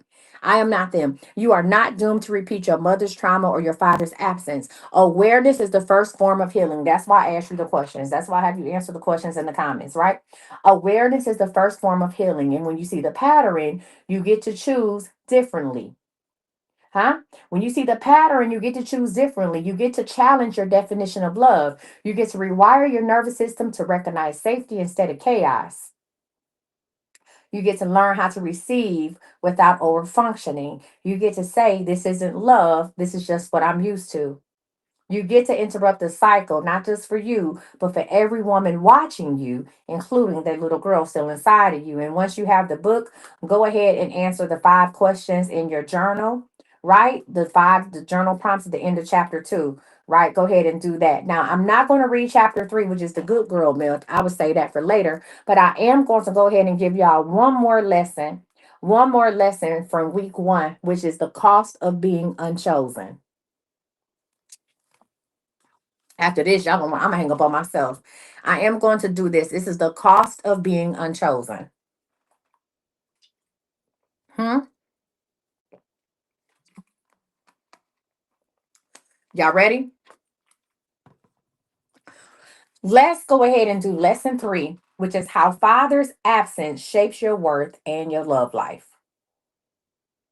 How your father's absence shapes your worth and your love life. Hmm? I want you to repeat this to yourself right now. I want you to repeat this to yourself right now. Go ahead and take a screenshot of it. Listen, I was never hard to love. Say this to yourself right now. I was never hard to love. I just learned love through people who didn't know how. Say it. Come on.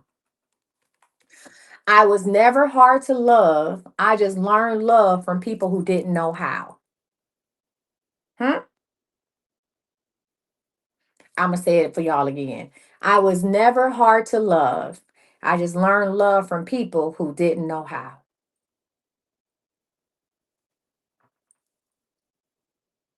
You want me to do rock it for y'all one more time? I was never hard to love. I just learned love from people who didn't know how. I want you to let that settle. What's up, Kay? I want you to let that settle in. Hmm? Yeah. Because here's the deal. When you grow up without your father's love, your brain doesn't forget. Your brain doesn't forget your father. A lot of people want to be like, oh, girl, I fuck him. I'm good. I don't need him. Understand, you may try. Your brain, your subconscious does not forget. Your subconscious doesn't forget that. What happens is when you grow up without your father's love, your brain rebuilds itself around the belief that something must be wrong with you. Hmm? That something must be wrong with you as a child. I'm talking about as a child.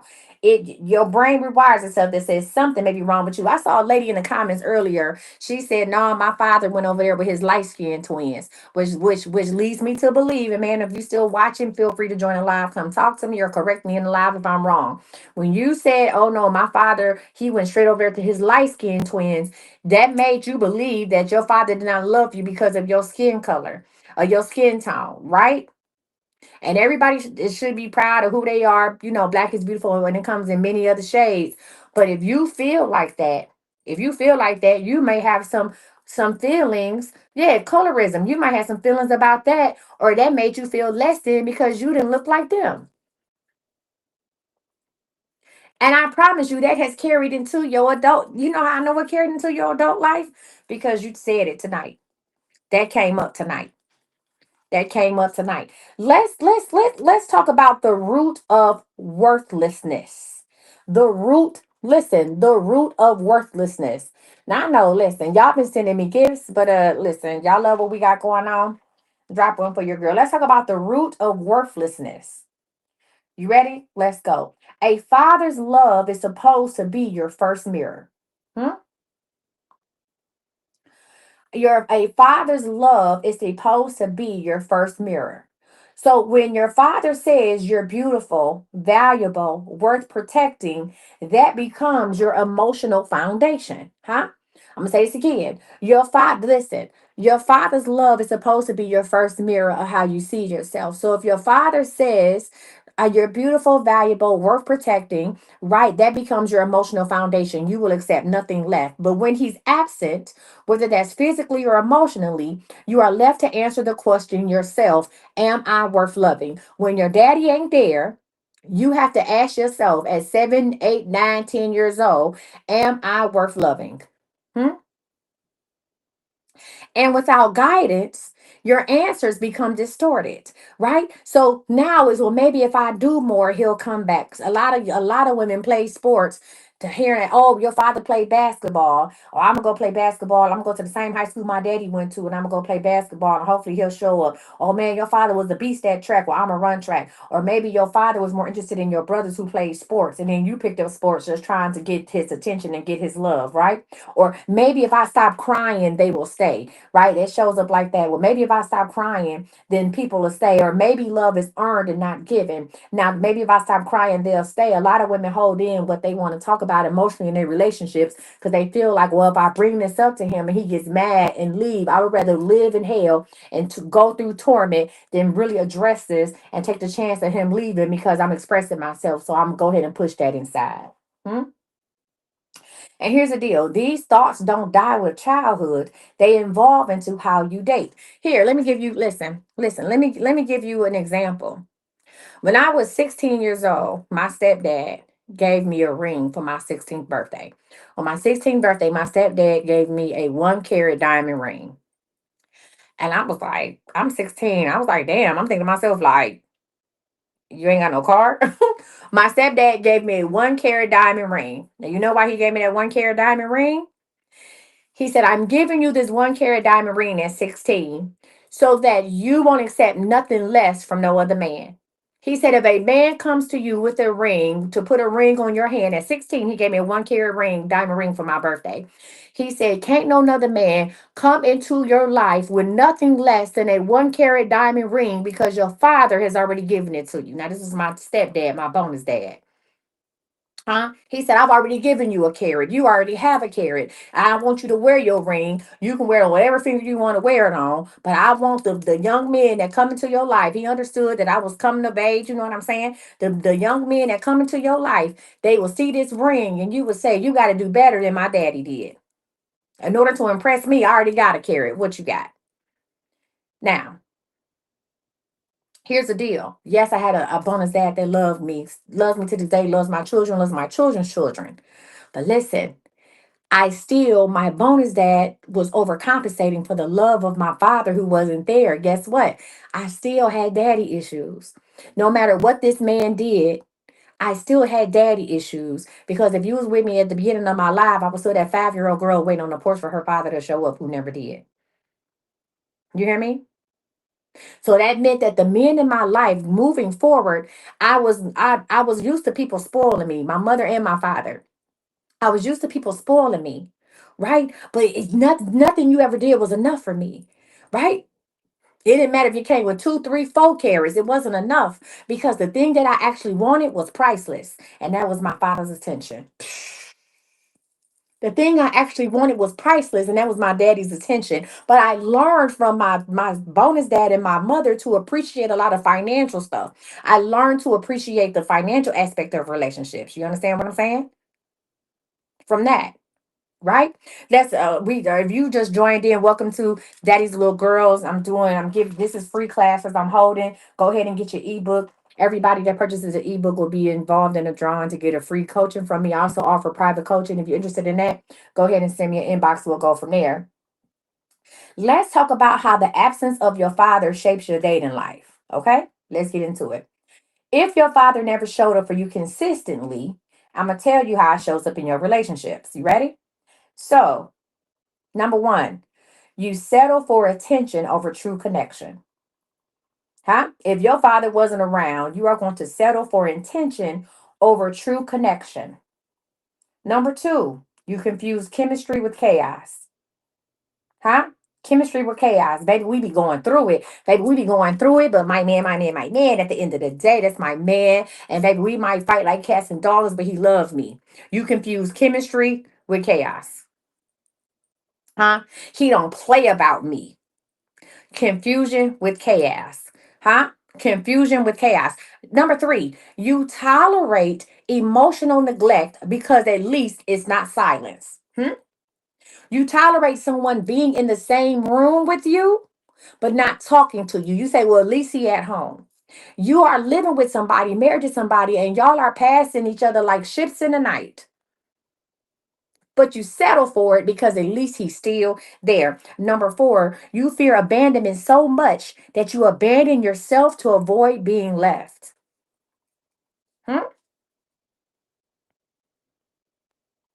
And when you go through this is not about you being stupid. This ain't about you being stupid over no man or about you being naive. This is not about you being broken. This is not about you whatever it is about being lonely. This is your nervous system protecting you. This is your nervous system protecting you from a love that never felt safe, right? But I want you to know that survival love isn't sustainable love, right? Survival love will exhaust you. Survival love is triggering and it is filled with silent shame. If you are in some survival, listen, if you are in survival mode, baby, hashtag survivor. If you're in hashtag survivor, if you're in survivor mode right now, survivor love mode, hashtag survivor. Hmm?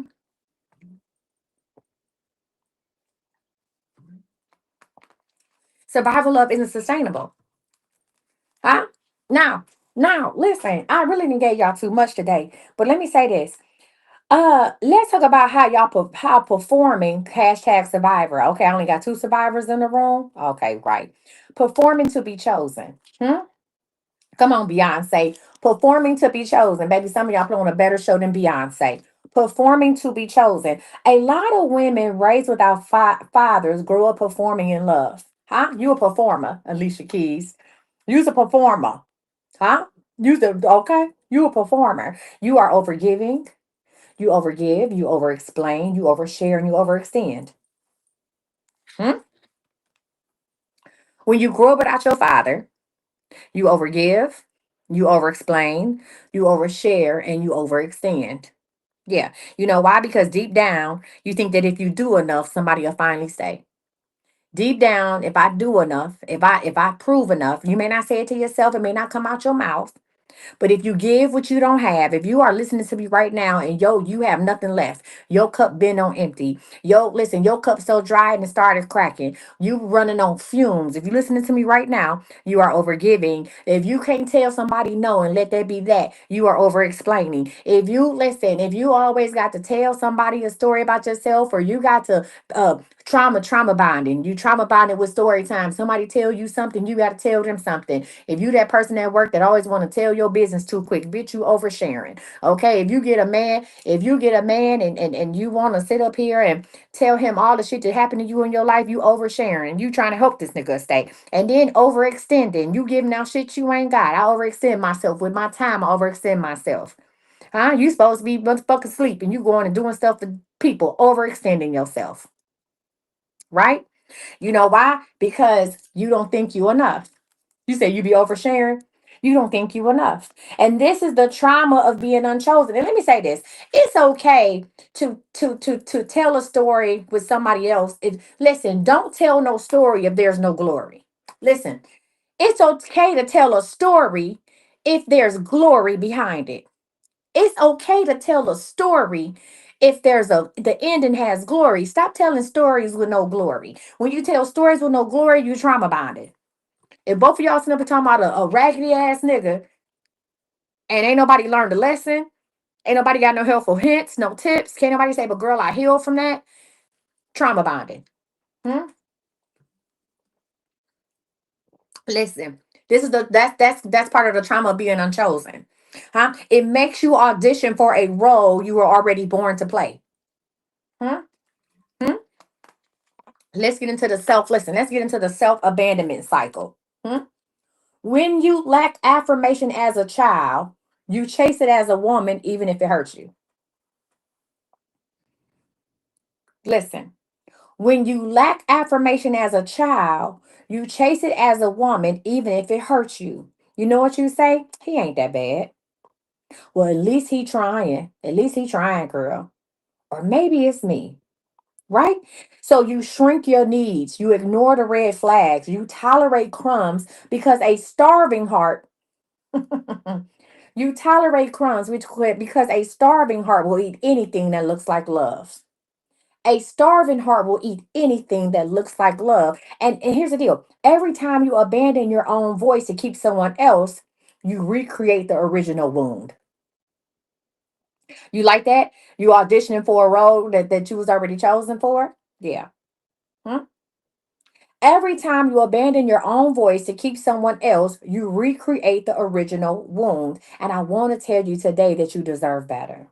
Huh? Not only do you know better, you deserve better, right? You're going to have to rebuild. See, a lot of women think that they have to rebuild from the outside.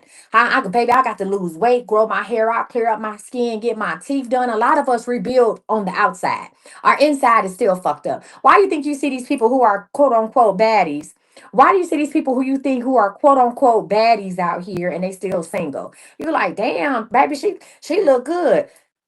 What? Why? Because they're rebuilding on the outside. In order for this shit to work, in order for you to change the trajectory of your life and your love life, you have to rebuild worth from the inside out. Understand, you don't need a man to choose you to prove that you are valuable. You don't. You don't need to be loved perfectly to be lovable. You don't, huh? And you don't need, listen, you don't need to chase what left when you were always enough, right? And let me tell you, these are some points. Let me tell you how you rebuild. Number one, you affirm yourself daily. Now, I know we got our affirmations, we got mantras, all kind of stuff. You affirm yourself daily. I want you, I plead with you, create your own personal affirmation. Create your own personal affirmation, okay? Create your own personal affirmation. Create something. Here's the deal. You ain't got to make up new words out the dictionary. Listen, I will walk into myself. Listen, my affirmations move from affirming myself about what I look like to actually affirming myself when it came to business. Just keeping myself motivated about business. This is my fifth year as being in business for myself. Listen, this is my fifth year of being in business for myself, my fifth year of employing other people. I tell people I'm not a business owner, I'm an employer. Okay. So I used to walk up to myself and say, "You the bad bitch." Baby, I used to walk up to my mirror. Hey, come here. Come here, stink stink. You a bad bitch. Hmm? Hmm? You a 10K a day type bitch. Hmm? I know some of y'all new to my live and you ain't never seen me before. Huh? But I'm really her. I'm really her. I just I just don't like draws. This is one of my favorite. I'm really her. I don't believe in having to fit into a certain stereotype. I went through those phases. I'm not trying to toot beep beep. Listen, I went through them phases. I went through those phases of where I was buying Fendi and all this other stuff and Chanel. And I still got some Chanel brooches. Period point blank. Went through all this stuff because I felt when I first started making six figures, right? Making 100,000. Oh girl, I made 100,000. Boom, I'm doing this. I'm buying all the shit, buying $3,000, $4,000 purses. Okay, boom. Then I went up and made 250. And I was just like, oh, okay, well, I got a lot of shit already. Then I was like, you know, but I'm making $250,000. I want to be comfortable. So I'm gonna start dressing a different type of way because it's all about how I feel and not really what is giving all the designer and brand names, because that shit didn't mean nothing. Right? Because I could buy it when I wanted to. I already did that. I went through what I like to call my nigga phase. I went through that. I went through my nigga phase. I went through that. Where I bought all the bullshit. I did that. I did that. Yeah, I bought all the bullshit. I went through my nigga phase. I did that. Right? And I hate to say it, listen, how can you get a private session? Go to imcoachmissy.com and look on the thing where it says book private with me. You can do coaching or you can just send me a message. I went through the nigga phase. Did that when I made like $250,000. And then when I made half a million in 2023, I said, oh, when I made half a million in 2023, then I was like, oh shit, okay, we on to something. And by then I was employing different people. My mother was on payroll. Two of my children was on my payroll. You know what I'm saying? My mother was on payroll. My two children was on payroll. I had shit, friends and family, because we had a whole thing. Now y'all know me from doing this, doing my life coaching thing, but I actually have a whole body care line, right? So I'm like, okay, boom. I have a manifestation and body care line, okay? Blessed by the best. So I'm like, okay, this is what we got going. And my mindset changed. Cause see, when you go, let me put a pause. Let me put a pin in this real quick. When you start doing shit like that, making that type of money, your mindset has to be totally different. You have to be thinking you so fucking big picture, you really out of this world. Your faith have to be delusional. Your mindset has to be, listen, you have to believe that anything is possible. Anything is possible. Anything, right? When you get to making that type of money. You big picture. You got to be able to delegate, lead. And you also have to be able to rest. You also have to be able to rest, right? You also have to be able to rest. So, because not only was I responsible for my staff, not only are people depending on me on how they gonna pay their bills, but I also was helping out my grandchildren. I also had my grandbaby who I'm paying daycare for and everything. I said I'm claiming her on my taxes. I'm a daddy. Okay, I was doing all that kind of stuff, right? And everything was depending on me. So I couldn't walk around here. I had to cut out people who was no good for me. I had to set my boundaries. I couldn't walk around here looking crazy behind no man. No hand on Sam. No, we're not doing that. Knock it off. I have five different income streams, five different businesses running, five of them. It ain't even about cut. See, it's not about the cutoff.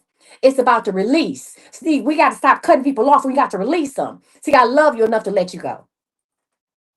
You got to release. You got to release what don't fit your plan. But in order to, hey, we about to get into a whole nother class, a whole nother thing. I see why God told me to give y'all everything. You got not cut off. You got to release it. You got to release it. You got to put your hands up and say, you got it. You got it. Okay, you got it. And that's just that. You got to learn how to release it. See, cutting people off is not, you not cutting them off, you cutting yourself off. Come on, somebody. It takes more energy to cut a motherfucker off than to release them in peace. Come on, okay, you took the words out of my mouth. It takes double the energy to cut a person off, because cutting a person off is involuntary. Cutting a motherfucker off is involuntary. You really don't want to do it. You force yourself to do it. Releasing that's voluntary. That's giving it to God's hand. That's saying you got it. I release it. Releasing it is acknowledging, listen, whatever the situation is, your daddy wasn't there for you, release it. Your mama wasn't shit, release it. Huh? Whatever happened to you as a child, release it. A lot of us got childhood trauma, some worse than others. You got to release that shit, because we got to move on into the path that's meant for us. Release it. And when you release it, you don't have to look back on it. You hear me? You can't listen. Y'all trying to go up a mountain. Y'all trying to climb this mountain of financial stability and all this shit. Listen, and all this shit of success. You can't get up this mountain because your luggage. You carrying too much shit on your back. You carrying too much shit on your back. Release it, and that's what I'm here to help you do. Hell, I need to change my thing. So I'm the release coach. Release. Hmm. Yeah. Yeah, let's get into it. This is how you rebuild yourself from the inside out. You have to affirm yourself daily. So, whatever it is that you want to be, say that you are that already. It's not hard to do it. It's a choice. It's not hard. A lot of your identities are built on the drama and the trauma. You know why you can't release this shit? Because you didn't build your whole identity on this shit. You didn't build your whole identity on somebody touched you when you was little. And this is the reason why I made these decisions, because I was affected by this. You didn't build your whole fucking identity on my daddy wasn't there, and that's why I don't have this good choice of men. You didn't build your whole identity on being a super masculine female who has to prove to herself that she's worth it in money, in silver and gold, right? You don't even know how to let that shit go. That's why you don't know how to release it. That's why it's hard for you to do, because that releasing this shit would cause you to have to look at yourself for who the fuck you really are. Releasing this drama and this trauma would mean that you would have to take accountability for some of the shit that you done did as an adult, some of your decisions. You can't blame your baby daddy no more for leaving you, the reason why you didn't finish school. Huh? You can't blame your baby daddy for that. You can't blame your mama for working two jobs is the reason why you got to release this shit. The reason your mama worked two jobs and this, that, and the other, and that's why you was in the street, have you got to release it. You got to release it. Hmm? You got to release it. I can't hit the thing because you know Unc sleep. He'll be up in about 2 hours to go to work. She's talking about you got to hit the mirror, mirror, mirror, mirror, mirror. Baby, he in there sleep. You got to release it. That's why you don't want to release it, because that's become part of your identity. You are either villain or you victim. Hmm? You either villain or you victim. You either out here being a villain, and sometimes villain mean getting money and getting to the bag and fuck 'em, I'm booked, I'm busy, and it's whatever, and I'm cold hearted. Because if you release this, then who the fuck are you now? Heaven forbid you have to create a new identity based on peace, love, and understanding. Jesus Christ. How will you ever make it? How do you rebuild yourself? You choose peace over patterns. Hmm? You stop treating love like a reward. You reparent that little girl who never heard you're already worthy. You have to start reparenting yourself, because now you are the one who stays. You hear me? Your final homework assignment for tonight is going to be this. Where did I learn that love have to be earned? You can answer this in the comments now. Where did I learn that love had to be earned? I want you, listen, we already talked about the first moment when you felt invisible. But I want to ask you this. What did you start believing about love after that? After you had that first moment when you felt invisible, what did you start believing about love after that? Hmm? When I told my story, I live in Texas. When I live in Dallas to be exact. When I told my story about being a little girl on the porch waiting for her daddy to come at 5 years old, and being outside in the cold looking for headlights and her father never showing up, I started equating love with time. I started equating love with punctuality. I said if a person loves me, they're going to be on time. They're going to be punctual. Right? Because the person that loves you is going to show up. So that's how I started equating love. You understand me? So that means that all the relationships that I had after that, as long as you was on time, I felt like you loved me. Whether I said it out my mouth or not, or even really thought about it, as long as you was on time, as long as you said you was coming over and you showed up when you showed up, I fucked with you. Some people, listen, some people I did, listen, some people I messed with, I didn't even like them like that, but they always showed up. So they was never a disappointment, and I rocked with them. And I know I didn't like them like that. So guess what? I played with daytime. I played with my heart, and I played with daytime. Right? So again, what did you start believing about love after the first moment that you felt invisible? Then my third question to you is, what would the healed version of you tell that little girl today? What would the version that is healing tell that little girl today? You know what the hill version of me told the little girl in me? You know what I'm saying? Oh, okay, friend, no problem. You know what the little girl told, you know what the hill version told the little girl inside of me? Your father didn't show up because he didn't love you. Your father showed up because nobody never showed up for him.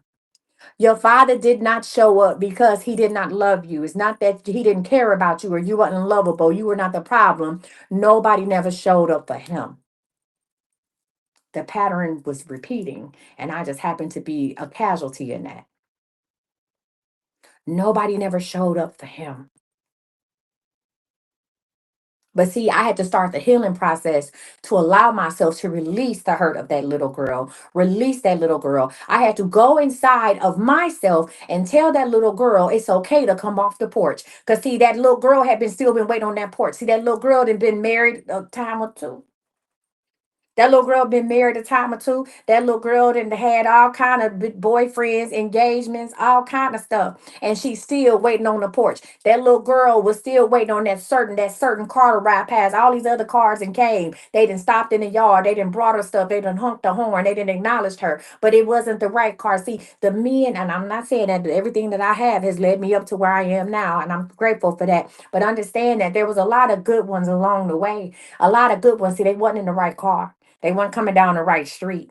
Huh? They wasn't, they listen, I didn't connect with them because I didn't feel the chaos with them. I didn't connect with them because there was no uncertainty with them. I didn't connect with them because they didn't cater, they didn't trigger the little girl inside of me. My body was familiar with chaos. My body was familiar with the uncertain. It was the uncertainty that turned me on. Hmm? The uncertainty of certain situations that turned me on. The toxicity. I started being in toxic relationships, right? You hear me? I started being in toxic relationships. I started to be in, hey, you better say do what I'm gonna say do. I had to be in control of the situations. I had to be in control of stuff. You're gonna do what I say do. And I didn't want a man. See, here's the deal. My birth father, he wasn't no wimpy type of dude. He wasn't no sassy type of man. He wasn't no punk. He wasn't none of that.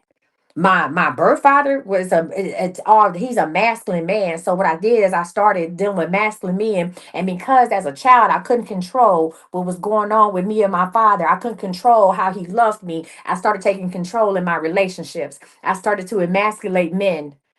Huh? I started to emasculate men for no reason because I couldn't control that, but I controlled this.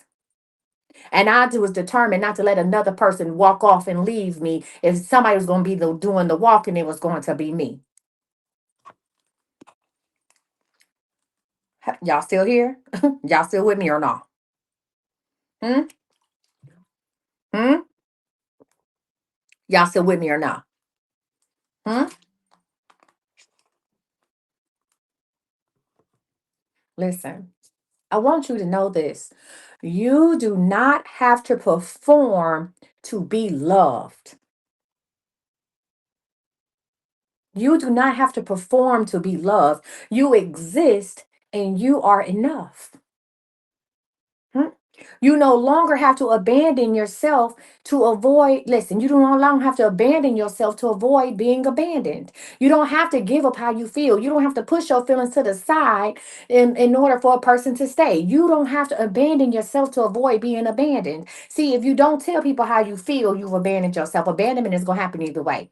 If you are not true to yourself and true to your feelings, and you don't and you don't tell people how you feel, you abandon yourself. If you tell people how you feel and they leave you, you abandon anyway. You know what the thing is, you're not with the right person. And because you haven't healed that trauma, you're always going to attract the energy that you claim you don't need, but what you crave.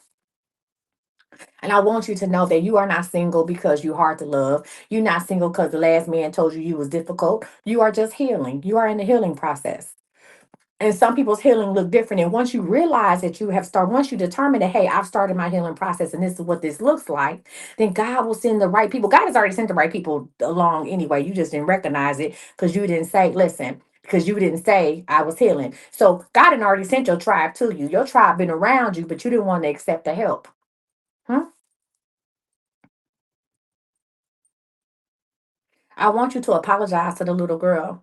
See, understand this. Part of this healing process, or the major part of this healing process, is leaving that little girl behind. You have to disconnect from that hurt little girl that's with you. Some of y'all say, I got 3 kids. No, you a mama of 4. You're not a mother of 3, you're a mother of 4. Some of y'all say y'all don't have no kids. Yes, you do, because you've been carrying, running around with you for 35 years. It's that little girl that's been hurt. Huh? She been going everywhere with you. She show up to you with you at work. She show up to you at church, at the store, everywhere. Huh? Yeah, she right there holding hands with you. Y'all hand in hand. You are going to have to let her go. You are going to have to listen, tell her what she need. Huh? You're going to have to make her believe what love is. Right? You're going to have to speak to her and speak into her. Apologize if needed. You go, why do I have to apologize? My daddy left me. Why should I have to apologize? Understand that your father left when you was 9. Bitch, you are 50. Your daddy left when you was 9. Oh, you are 50.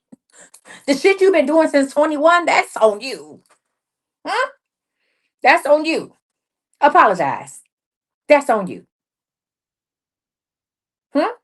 Apologize to that little girl that you've been dragging through this trauma and drama.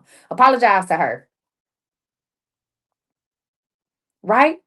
And I want you to promise her that something different is that, listen, promise her that you're going to do shit differently now. Promise her that. Now, listen, y'all, to be honest with y'all, that's really the end of the week one. I gave y'all all 3 lessons from week one. Welcome in. If you just not, if you haven't, if you wasn't here to catch everything, my YouTube is I am Coach Misty on YouTube. I am Coach Misty. This is under my live. You can catch, we've been on live for 2 hours. You can catch all of week one's lesson, which was the father wounds. Okay. Do you anybody have any questions about the class? If y'all don't, y'all just now joining, my name is Coach Misty. I am your spiritual CEO, period. I am a life coach. I am a author, and I am a former educator. And so I have created tons and tons over the last 5 years. I have coached thousands of women and men as well, right? And God told me to give all of my classes away on live. I made the announcement earlier that I will no longer be charging for these classes. I will not be a gatekeeper to your peace. I am here to teach, preach, and prepare. I will not be the gatekeeper to your peace. I have made my ebooks accessible for most, for you know what I'm saying? I'm not counting nobody's coins. Listen, all of my ebook is $7. You can get the ebook, that's fine. I'm about to put the workbook out that so y'all can keep with the workbooks. The workbooks are gonna be $7. You hear me? So at this point, and I'm gonna say this to say that even if you don't purchase the book or the workbook, if you catch me live, if you go back and watch these lives, if you go back and listen and do your work, baby, you can get you a quarter notebook from the store and do the work. All I'm asking you is to do the work. That is it. God told me he was going to take care of me, and I believe it to be so. I ain't gonna lie to y'all. This is some scary shit right now. Hmm? I promise y'all, I'm telling y'all, I am scared to death. But I love, but I'm full of faith. My flesh is scared. I'll be honest with you. This is some scary stuff. This, what I'm giving y'all right now. Women have paid $697 to be in a 6-week boot camp with me for daddy's little girls. People pay $697 to be in this boot camp. And I taught this boot camp. When I tell you, when God spoke to me 3 times. Let me tell you how God worked real quick. Let me tell you how God do it. So I was getting my plan together for 2026. Listen, and if you are in here, my name is Coach Missy. I've made over $1 million. Okay. I made it. Y'all can go back and watch some of my videos. Okay. I got nice shit. Don't let the moo fool you. Okay. Period. Right? When I tell you that I've done everything that God has told me to do, you hear me? I did everything that God has told me to do, and God has worked it out. The last time that when so here's the deal. 2 nights ago, I was on live with y'all, right? And I started teaching. God told me you got to go live in the mornings. You got to catch these people. They want to learn in the mornings. And he said you're gonna do it at early education. That's what we're gonna call it in the mornings, early education. And I was like, I talked to Cardinal about it, right? You know what I'm saying? I talked to Cardinal about it. And I was just like, so I'm gonna be live every morning at 2 a.m. Starting at 2 a.m. I talked to Cardinal about it. And he was just like, okay. He said, yeah, I'm with it. So I spend time with him. I sleep during the day while he at work. And I'm grateful that he ain't, this not a Pete in our relationship, that I come on this live, right? So I did it the other day and we had a really good response. People, I was like, damn, they really into it. They want it. So the other night, the internet got wonky. Now we did have a little storm here, but it wasn't that bad. But the internet went out. So I'm expecting the internet to be out maybe a couple hours. Internet was out. During the time the internet was out damn near 24 hours, almost 48. God told me, he said, you make more money giving away free stuff. Now, I used to have a cake business back in the day. It was called Cake with a Kick. I've been on Essence.com. I've been on TV with it. I used to have a cake business back in the day. And I would always say, you make more money. I make more money. I would everywhere I would go. When I would teach other people about the cake business, I would say I made more money giving away free shit. I tell people I would go to get booths at different places where I knew women would be, or future customers. And before I sit up here and try to convince you to buy a cake shot, I'll give you one for free. I let my cake do the walking, you know what I'm saying, and the talking. You understand what I'm saying? So God, I kept hearing my own voice say, "You make more money giving away free stuff." And I said, "Okay, God, well, what you want me to do?" Right now, the internet is off, so I could have went to my loft. I could have. I have a loft still. I could have went to my loft. Me and Cardo live together. I moved in with him. God be the glory. And I could have went to the loft. My son at my loft, and he was like, "Yeah, like the internet is fine over here. Like come over here and go live or whatever." Mom, like this your place, whatever, whatever. And I said, okay. But I was like, no, I'm going to spend some time with Cardinal. It was good. I had a little break. And God kept saying, you make more money giving away free stuff. And I said, God, what do you want me to do? And God said, you are going to teach every class that you've ever created for free in 2026. Baby, I said, I know you lying. Baby, I turned into an owl. Oh, I turned into an owl. Who? Baby, I was in this house talking to God. Me and God. Cardinal was at work. Who gonna do this for free? I said, okay, God, you want me to recreate some, you want me to create some new classes to do for free? You want me to make some new classes up and then I'm still gonna sell my boot camps because they sell anywhere from $297 to $697. And I ain't talking them, I'm talking about 100. I said, and people pay it. I said, so who? Cause God, you didn't bring me this far. Listen, you didn't bring me this far, Lord. I made $1 million last year. And then I made 589,000 in 2023, Lord. You didn't bring me this far to give away the free, Lord. What are we doing? And God said, I promise you, He said, I provided for you then and I'm providing for you now. You're going to give it away for free. Baby, listen.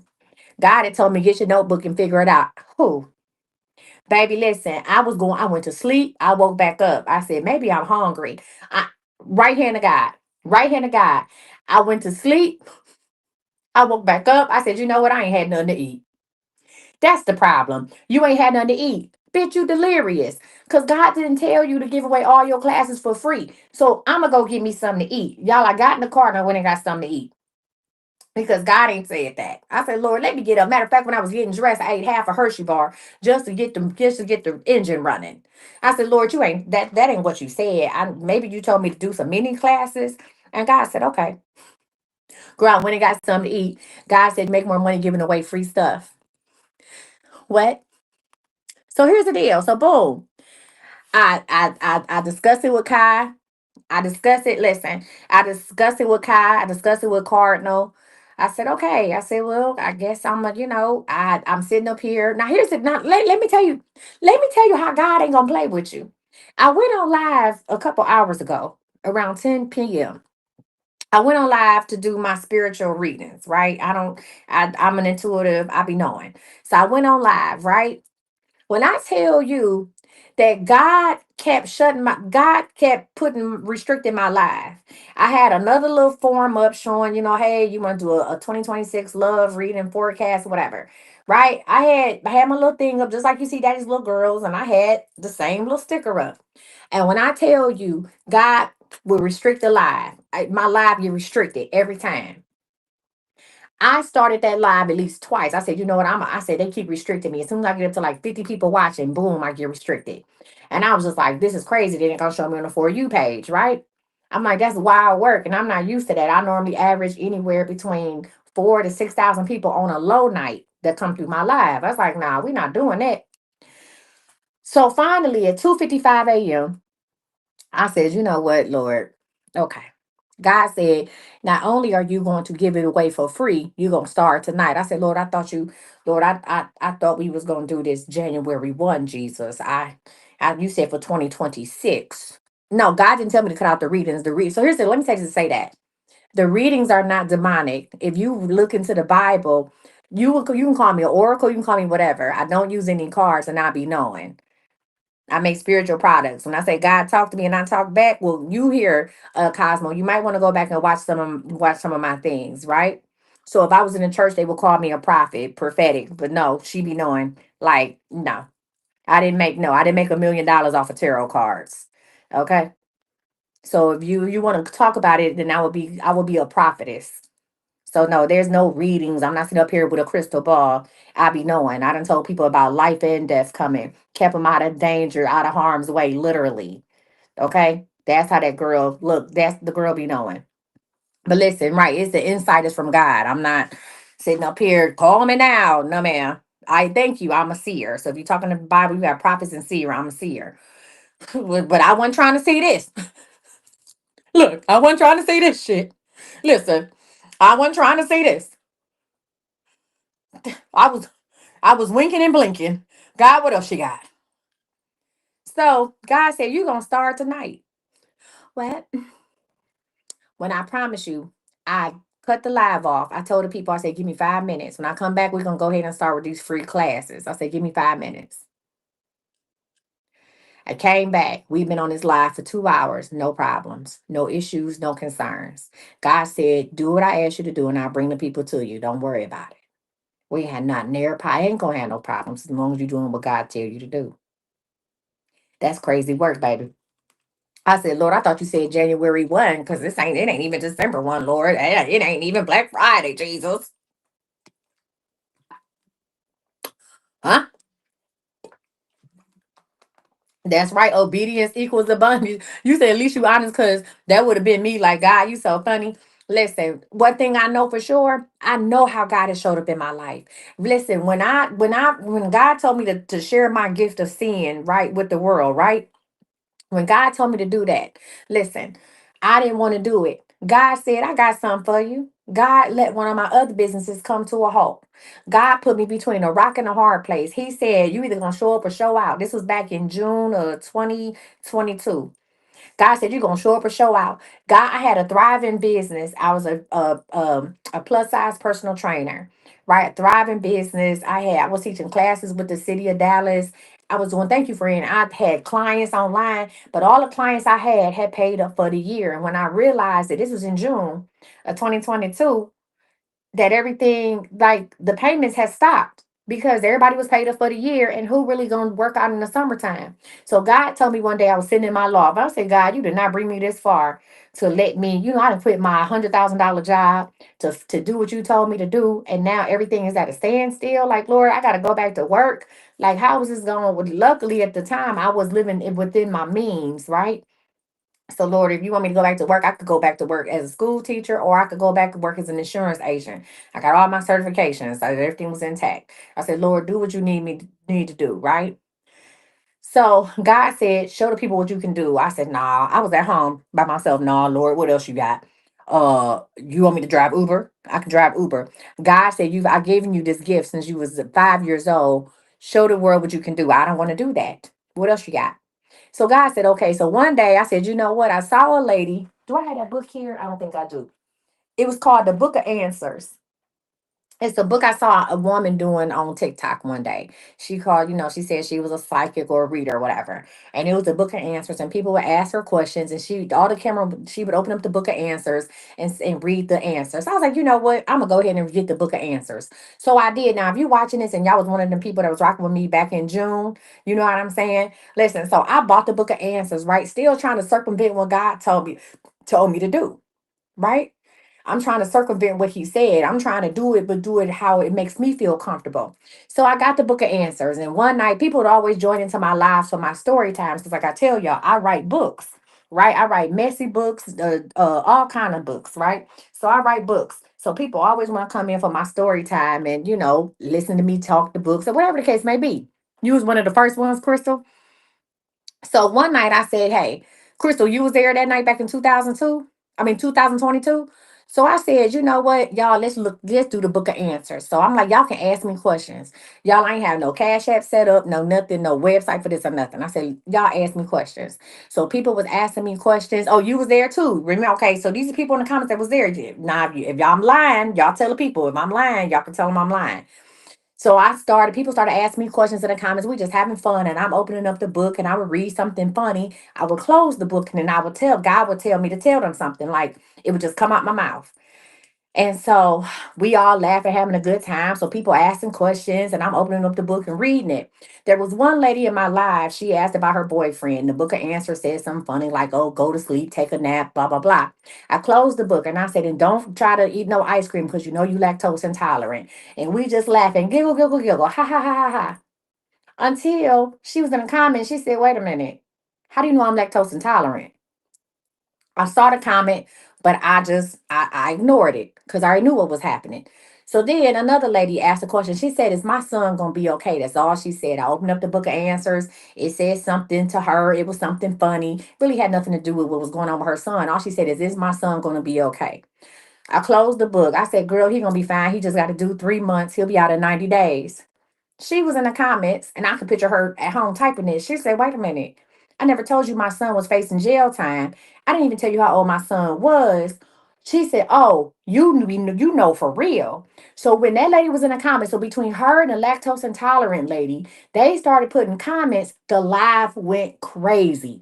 People was like, "Oh shit, how much for questions? She really do know. Like, how did she know that lady business?" Because the lady was like, "Ain't nothing on my social media. Is no way you could have known my son was facing jail time. Not from the question I asked you, whoop de doo." Because the woman she was really private. Like the woman who asked me the question was a professional, and she was private. So she like, So the live went crazy. People like, "How much for a question? This, that, and the other." I didn't listen. I didn't know nothing or nothing.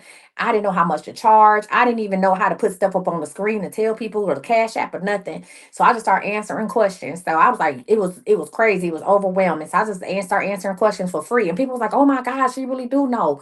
Blah, blah, blah. So boom. The next day, so I got off the live and I said, "Let me go and ask the people." And God, in my mind, God laughing, like I told you. I said, "Well, let me go watch some other readers and see what they do."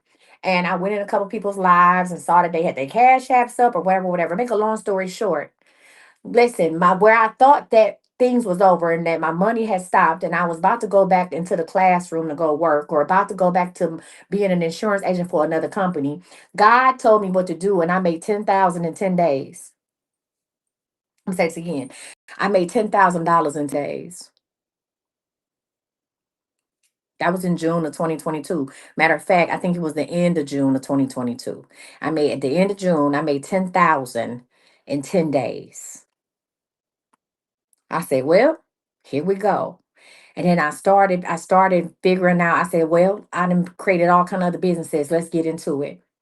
When I tell you, from doing what God said, it went from 10,000 in 10 days to 12,000 in July to 15,000 in August. Then September, October, and November, I was ranging anywhere from 17 to $18,000 per month.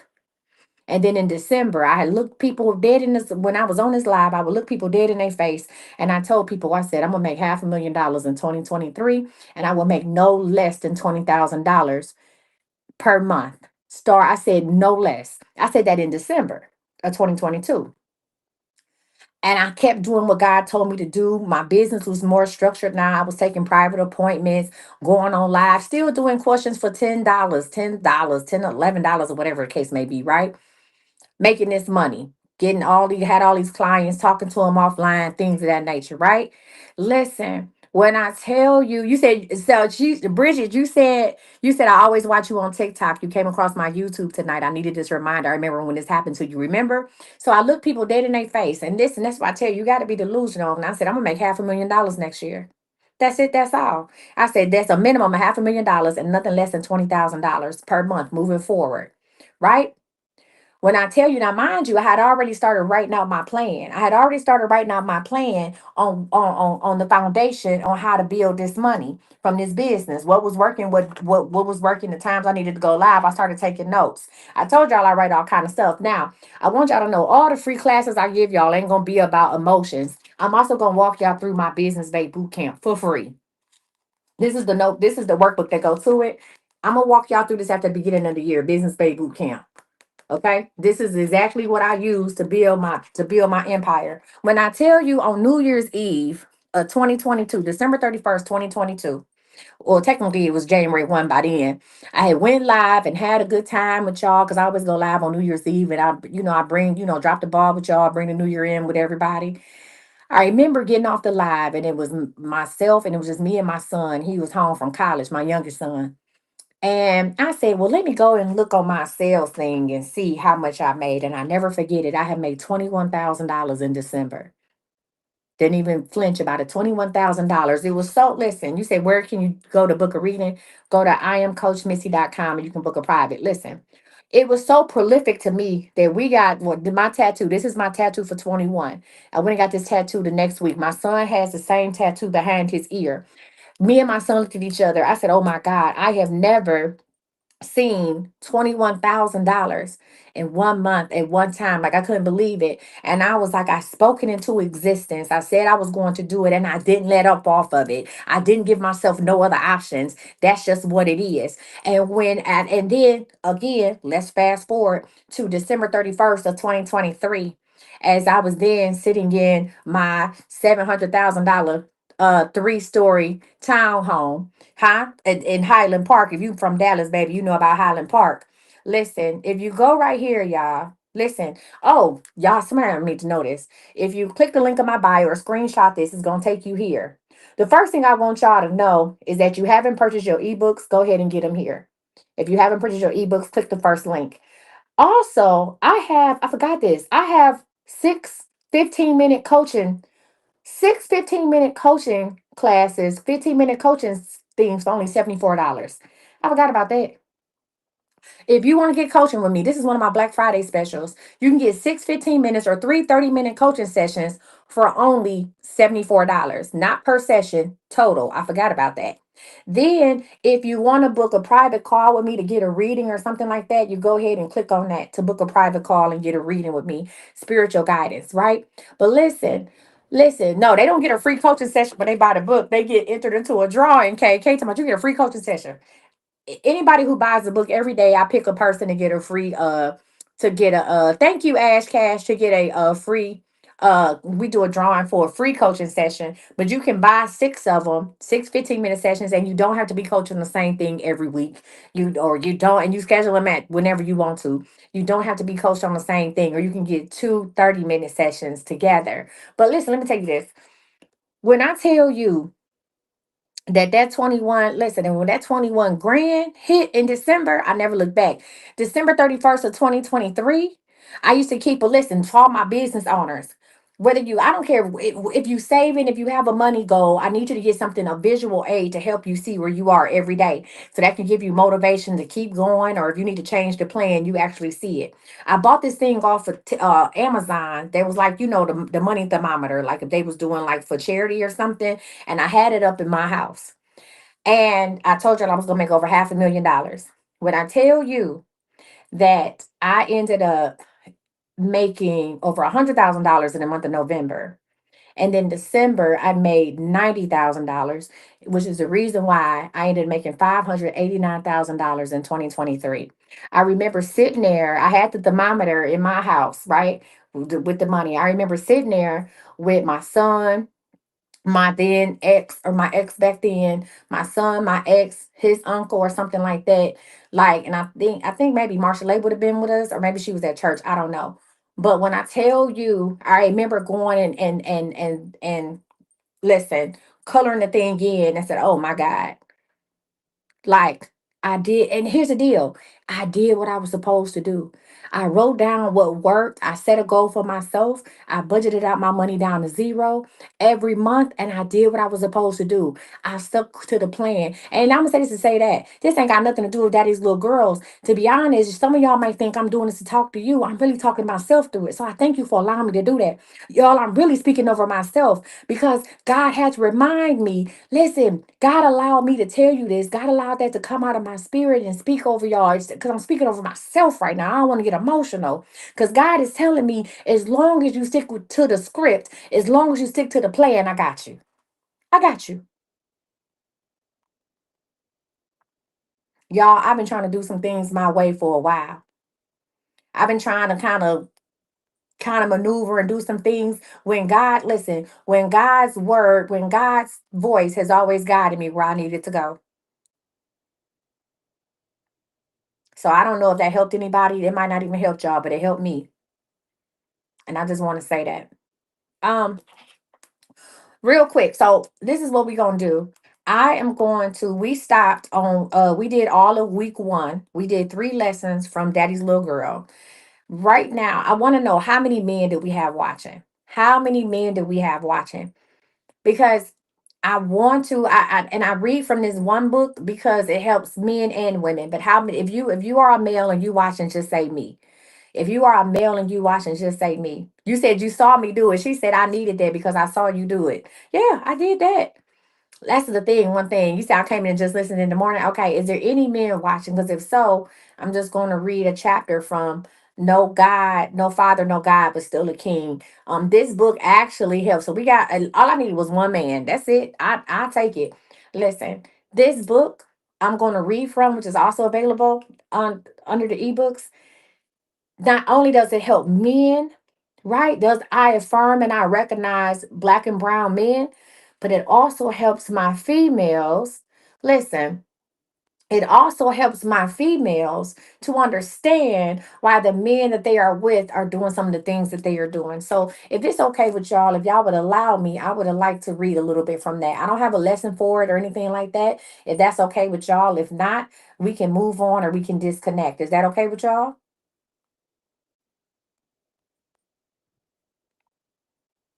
All right, it's called No Father, No God, but Still a King. Right? This book is about, and this is available on the same link with the ebooks. You can go ahead and get it, download it, and send it to the man in your life. Listen, send it to the man in your life. Listen, we are talking about healing the hearts of men who are taught to harden. I'm gonna read the introduction in the first chapter if y'all don't mind. I want you to understand this is for the man that they forgot to teach. Listen, this is for the men. You didn't ask for this. You didn't ask to grow up without a father. You didn't ask to be raised by a woman who loved you hard but couldn't hug you soft. You didn't ask to become a man in a world that only values your strength and not your soul. But here you are, trying to love without a blueprint, trying to lead without ever being led, trying to show up in relationships where no one ever showed up for you. This book isn't here to judge you, it is here to witness you. And let me say this before I go on. Now, what I realized after writing this book, that I just didn't write this book to my sons. I wrote this book as a love letter to my father. You hear me? I wrote this book as a love letter to my father. This book isn't here to judge you, it is here to witness you. Because too many men of color are silently drowning in silence, in pride, in pressure, and in pain. You were taught how to provide but not feel, protect but not express, hustle but not heal. You are taught that feelings make you weak and that softness is a luxury you can't afford, especially if your mother never had that luxury either. And here's where it gets deeper. Some of you date outside your race not because you hate black or brown women, but because you're tired.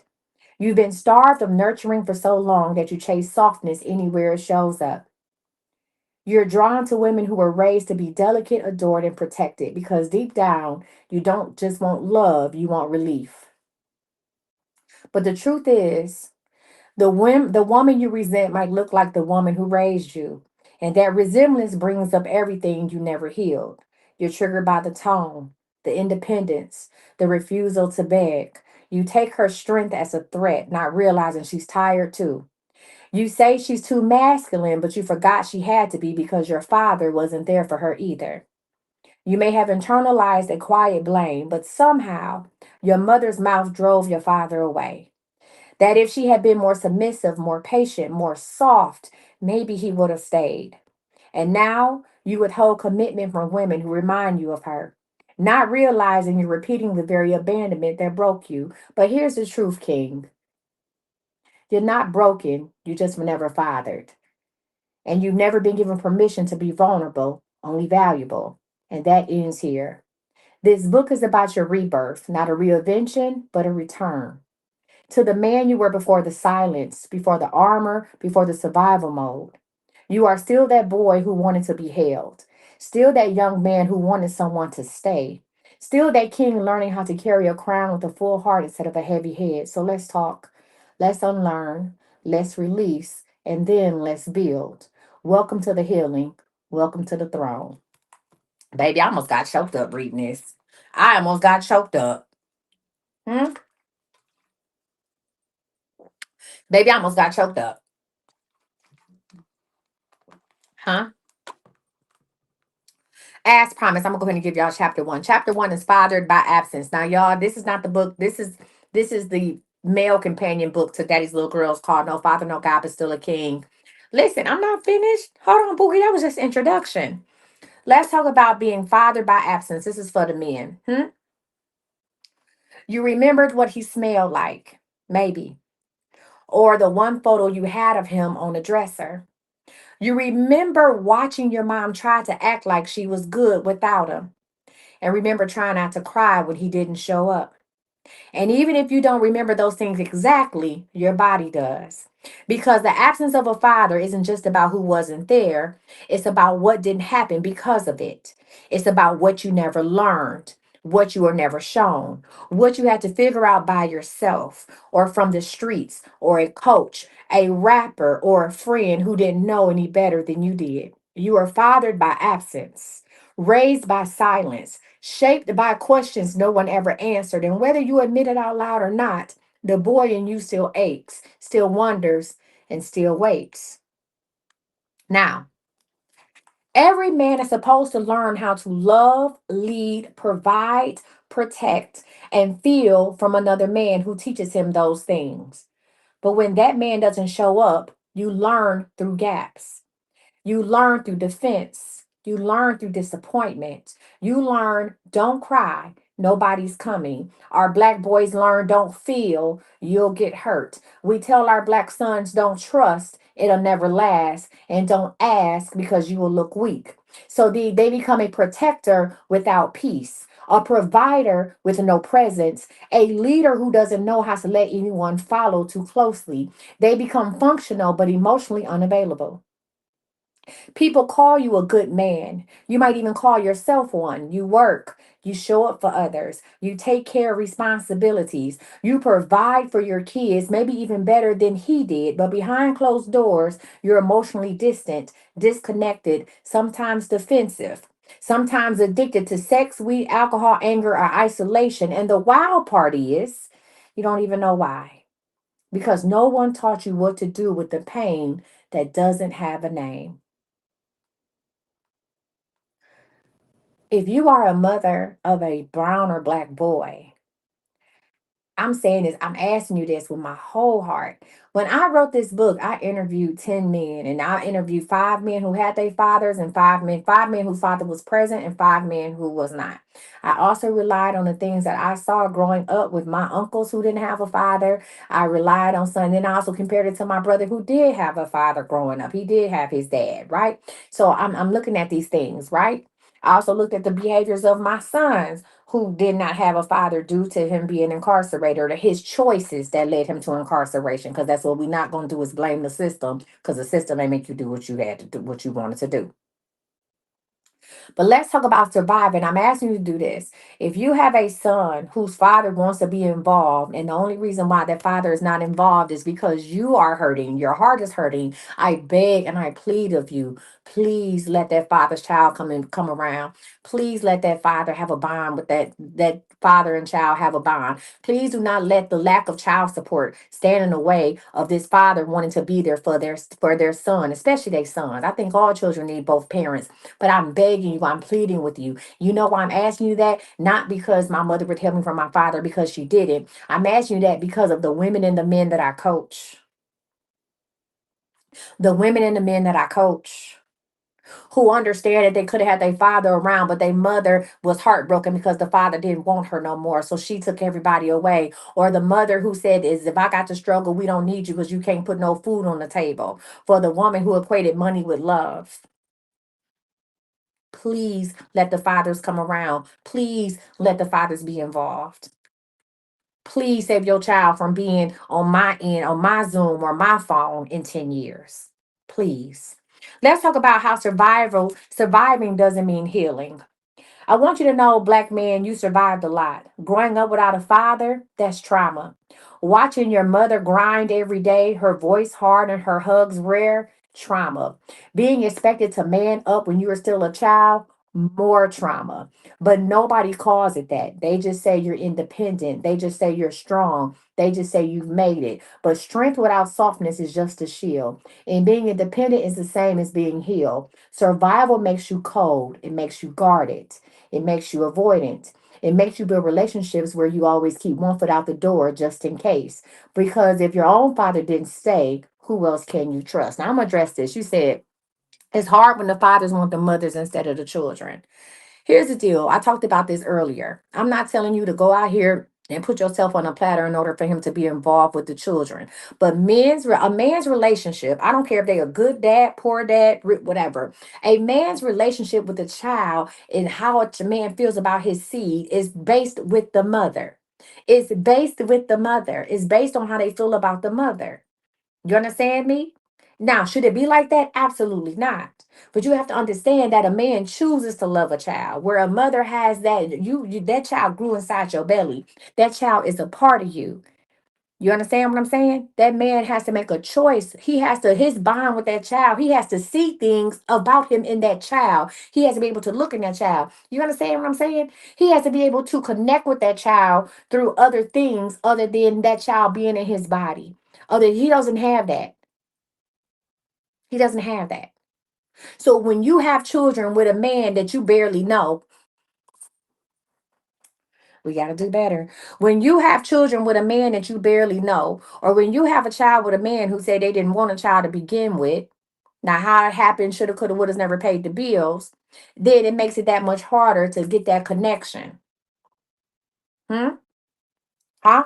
You made it that much harder to make that connection. But here's the deal. Let's get into it. And again, shoulda could would has never paid the bills. You can't force somebody to be a father, but before you go to talking bad, listen, you might be saying, hey, I done had a baby with somebody who ain't never gonna be no daddy, right? It is what it is. But I want you to ask a question. Moving forward, was his father there? A lot of times we sit up here and we trauma bond. My daddy wasn't there, your daddy wasn't there. We was both raised by strong mothers. You trauma bond. He looking for nurturing and you really looking for love, or you looking for the love of a man. And because you gonna be an over nurturer because your father wasn't there, you was only raised by one parent, so you try to be everything. He needs somebody to nurture him because his mama wasn't there. And y'all fit together like peas in a pod when it's not love, it's really trauma bonding. And the common denominator was neither one of y'all had a goddamn daddy, and then y'all have sex and he becomes a daddy, then you get mad because he don't know how to be a daddy, but who was he gonna learn from?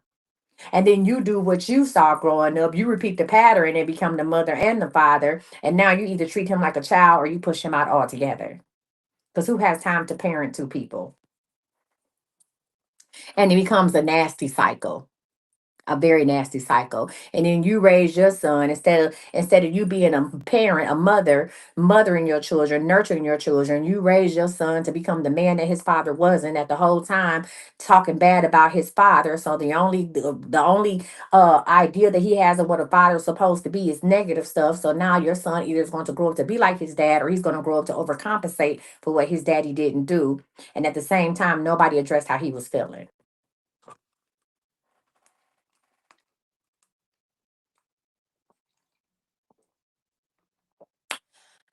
And and at that point, I think I just summed everything up, and I probably could just log off. So now we back in this nasty cycle, huh? Let's get into it. Listen, thank you. You don't talk about him, but he's in everything. So again, I'm reading from my other book, No Father, No God, but Still a King. And this is my love letter to black men. You don't talk about him, but he's in everything. He's in the way you protect your money, the way you keep women at arm's length, the way you struggle to take advice from other men, the way you doubt yourself when it's time to lead, the way the man overcompensates for the pain of not being seen. These men learned early that being valuable gets you ignored, being vulnerable gets you ignored. I'm sorry, that being emotional gets you labeled as soft, and that being expressive makes people uncomfortable. So you silence your own heart. You told yourself, I'm good. You told others, my dad, he didn't matter anyway. But here's the truth: your father mattered. His absence matters. Huh? And pretending otherwise is a reason why the relationships feel one-sided. Black mothers, brown mothers, stop sitting up here acting like you good because the daddy ain't around. Stop acting like you a superhero. You ain't even got time. You doing so much. You so busy trying to be everything to everybody. You haven't even processed your own feelings. Huh? You ain't even processed your own feelings. Who is this that want to come talk to me? I don't know who that is. Tell me in the comments what you need. You haven't even processed your own feelings, right? Understand the fathers matter. His absence matters. And pretending otherwise is the reason why the relationships are going to feel one sided. This is why your sons are quick to shut down. This is why these black men don't trust love to last. This is why they were trained to be loyal to people who leave because that's the first lessons they ever got. Hmm? Now, here's the deal. The masculinity that the men learn isn't theirs. When a man is raised without a father, now mind you, I wrote this book to the men, but because I know we have majority women, I'm going to read it to help you understand. The masculinity, a lot of men that y'all see, they I'm a man's man, but where did you learn it from? Who taught you how to be a man? The masculinity they learned was not there. See, if they were raised around other men, cousins, coaches, uncles, older dudes on the block, then they probably got lessons in masculinity, right? But they were wrapped in survival and not emotional safety. These men were told, get money, don't love too hard, keep women in check, don't let anyone see you down bad. But listen, question, think to yourself, were they ever taught, how do I say I feel hurt? How do I set boundaries without getting loud? How do I apologize without shame? And how do I stay when it's easier to leave? And I want you to know, to the men that is watching or will watch this later, that is not soft, that is wholeness, right? And wholeness was never modeled for you, right? So you built your manhood like a fortress, no doors, just windows. You can't come in. You can look inside, but you can't come in. And now these men are lonely inside a house that they don't know how to let anyone into. Understand that the little boy still lives inside these men. If you dating a man, married to a man that don't know how to express their feelings, who didn't have a dad, understand the boy still lives inside of him. There's a little boy inside of him who still wishes that he could ask his father, why didn't you stay? Or why wasn't I enough? Or why did you choose silence instead of showing up? And I want you to know that that little boy doesn't need revenge. He doesn't need to prove anything. He doesn't even need closure. He needs himself. Hmm? He needs to see you. Listen, y'all husbands who sit up here and don't have relations with their father and don't want to talk about it. He needs to reparent himself. He needs to be an example to himself before he is an example to your children of what a father looks like. He needs to validate what left. He needs to tell himself it wasn't your fault. And I say the same thing for daddy's little girls. We have to reparent ourselves, right? Because until they do, they'll keep expecting their partners, their kids, or their grind to heal what they can only give themselves. Right? You have to listen. If you keep dealing with men that want you to help them heal, they want you to fix something inside of them, whether they ask you or not. That's because they don't know how about the reparenting thing, right? Or maybe you get a man that have a whole bunch of kids, and you're like, why does dude keep having all these kids? 9 times out of 10, he didn't have a daddy. He's still trying to figure out how to be a daddy. In his mind, I'm gonna be the best daddy that there was because my daddy wasn't around. And in order to be a daddy, you gotta have kids. And when he fuck up with baby mama number one, he gonna say, you know what? I'm just gonna go ahead and make a kid over here with baby mama number two. And then baby mama two, they fall out. Well, you know what? I don't need this shit. I'm still hurt. I'm gonna go over here and let somebody nurture on me, and I'm gonna give a baby mama number three, and now we got a baby, and maybe I love baby mama number three, so I'm gonna do more for baby mama number three, for kid number three, than I did for one and two. So now baby mama one and two, now they like, oh, you really ain't gonna do shit. Either we gonna get together and talk about your ass, or we just gonna become so jaded, we just gonna push you out our life and the kids lives, right? Because you don't want to do nothing. You choosing baby number three over there. That's why, because baby mama number three ain't giving him no ain't giving him no slack. Baby mama number three might have had both her parents in the house.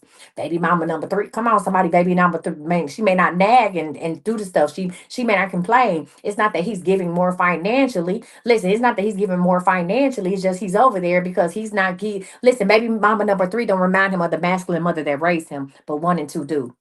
So it's easier to be over here up under her. He still ain't doing shit for her either because he ain't doing shit for himself. But it's easier to be over there with that child and be present every day, not doing shit because she don't sound like his mother. Huh?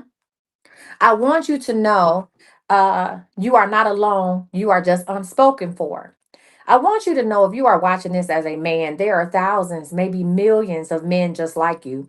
Men who never saw love modeled, who were told to provide but never held, who feel guilty for craving affection, who think being soft will cost them respect, who love their mother but resent her strength, who want to commit but don't know how to trust. I want you to know that you are not weak and you are not broken and you are not too far gone. You are just unspoken for, but not anymore. This book is here to put words to what you have never been allowed to say, and this chapter is your first permission slip. Black man, you are allowed to grieve. Man of color, you're allowed to be angry. You're allowed to say that he hurt me. You are allowed to say that your father's absence hurt you. You're allowed to feel the ache of not being chosen and still rise as a man who chooses himself. I want you to know that you are still a king. Listen, let me say this before we end this chapter. The fact that your father didn't show up does not mean that you are not royal. Your bloodline may be bruised, but your spirit is divine. You were never meant to learn manhood by trauma and trial alone. And even if they didn't teach you, you're teaching yourself now. You're rebuilding your masculinity with honesty. You're loving with more than lust. You're showing up with your full self, not just your hustle. You didn't have a father, you didn't have a guide, but you are still a king. And this is just the beginning. Now, I done gave y'all too much today. I'm tired. My voice hurt. The next chapter was mothered by masculine, and y'all don't want to hear that shit. I'm not get the book. I'm not about to go there. I need to get some tea and shut the fuck up. Mothered by masculine. Y'all, that's gonna step on y'all toes. Okay, Mother by Masculine. Now these books ain't on Amazon. Thank you, Kay, but no, they're not on Amazon. These are on my thing. So these ebooks are not on Amazon yet. I'm gonna release the hard copies right now. You can get the thing. So that's when you click the link in my bio, go to imcoachmissy.com. The first one says purchase your ebooks today. When you click on that link, it's gonna take you here. So that's my 2026 number Bible and money blessings book. This is the one I was just reading from. No father, no God, but still a king. This is the so that like that one, that's $7. This one is Daddy's Little Girl. I was reading from that. Oh, and this is a funny one. Oh, okay, friend. Girl, this is not your man. Girl, that is not your man.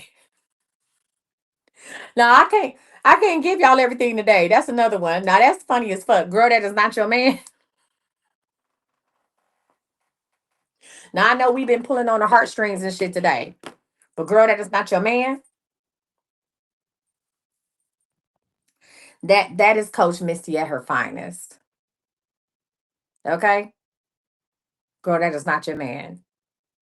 That is Coach Misty at her finest. Now, in order to close out, I am going to I need somebody to pick a I love my cover. I need somebody to pick a number 1 through 8 for me. I'm going to close out with the letters to my daughters. This is going back to Daddy's Little Girls. At the end of the book, I wrote letters to my daughters. Hold on. 1, 2, 3, 4, 5, 6, 7, 8. I need somebody to pick. What's up, Dip the Deacon?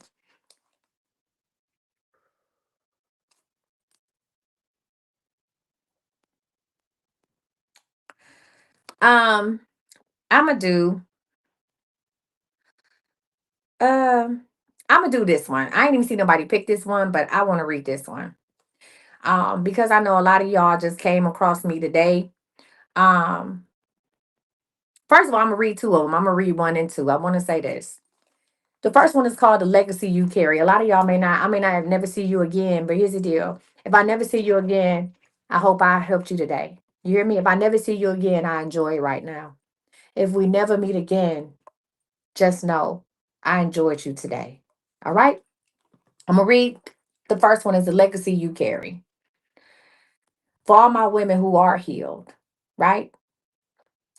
And may not have birth children. I want to know if we have to get back to the art of parenting each other. We have to get back to the art of it takes a village. It still takes a village. Some of us still need a village and we 50 and we need a village. The legacy you carry. You don't have to be a mother to carry daughters. Listen, you don't have to be a mother to carry daughters. Every time you show another woman how to speak up, choose better, love deeper, and walk away quicker, you're parenting. You're showing what healed looks like. You are becoming what you never had. And that's what legacy is. Not just what we pass down through blood, but what we pass through behavior. When you raise your standards, you're raising the collective. When you forgive yourself, you give someone else permission to stop apologizing. When you say this cycle ends with me, you open the door for another woman to say me too. This is what it means to write a letter to the daughters, the seen and unseen, the younger and older, the born and unborn. This is your love letter to the future. And then I'm going to go ahead and close out with hold on one second.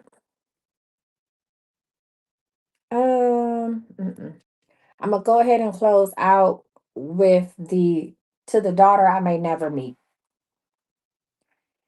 Dear beautiful girl, you don't know me yet, and maybe you never will.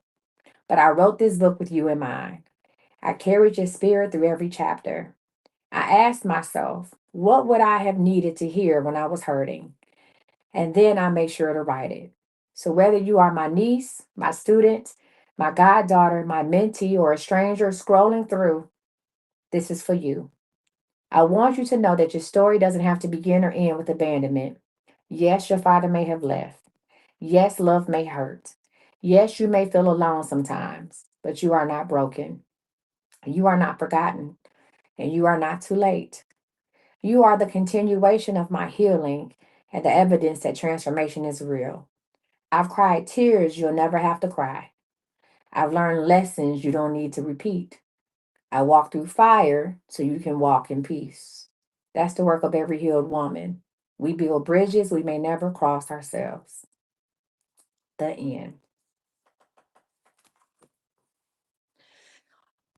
I want to thank y'all for rocking with me, with joining. Make sure y'all are following me. Make sure y'all go back on YouTube and share this with somebody. It just might change their life. Thank you again. Listen, to everybody who purchased the ebook, I appreciate you. Everybody who signed up for a coaching session, I appreciate you. Listen, I will be back later on today. I am still do my Super Saturday readings because we're gonna have a good time. But understand that as long as God keeps breath in my body, baby, I'm gonna educate you 365 every day. I'm gonna bring you something that you need. So when we come back later on today, when we come back, well, today is Saturday. So when I come back online tomorrow morning I'll be back online between 12 and 2 a.m. Where we are going to wrap up the first three the week one assignments. And then we're going to start with week two from Daddy's Little Girls. And we are going to start on lesson three. So week two for Daddy's Little Girls is going to be, hold on one second. Let me go back to my notes. So we did week one was facing the father room. Week two is called rewriting the story. So we're going to talk about how to move from shame to self compassion, the mother's role in masculine expectations, and talk about how, when you blamed yourself for his absence. And we're going to write a letter to the father who left. All right. All right. So, anyway, thank you so much. Take a screenshot. Please go visit my site. Check out everything on my site. It's a lot of really fun and cool stuff up there. And remember, thank you, Miss Susie. I appreciate that. Thank you, thank you, thank you, thank you. And I love y'all. So be blessed. Facebook, YouTube, Twitch, and Kick. You guys have been amazing. Thank you for rocking with me. Shares with somebody. It just might change their life. TikTok, you don't.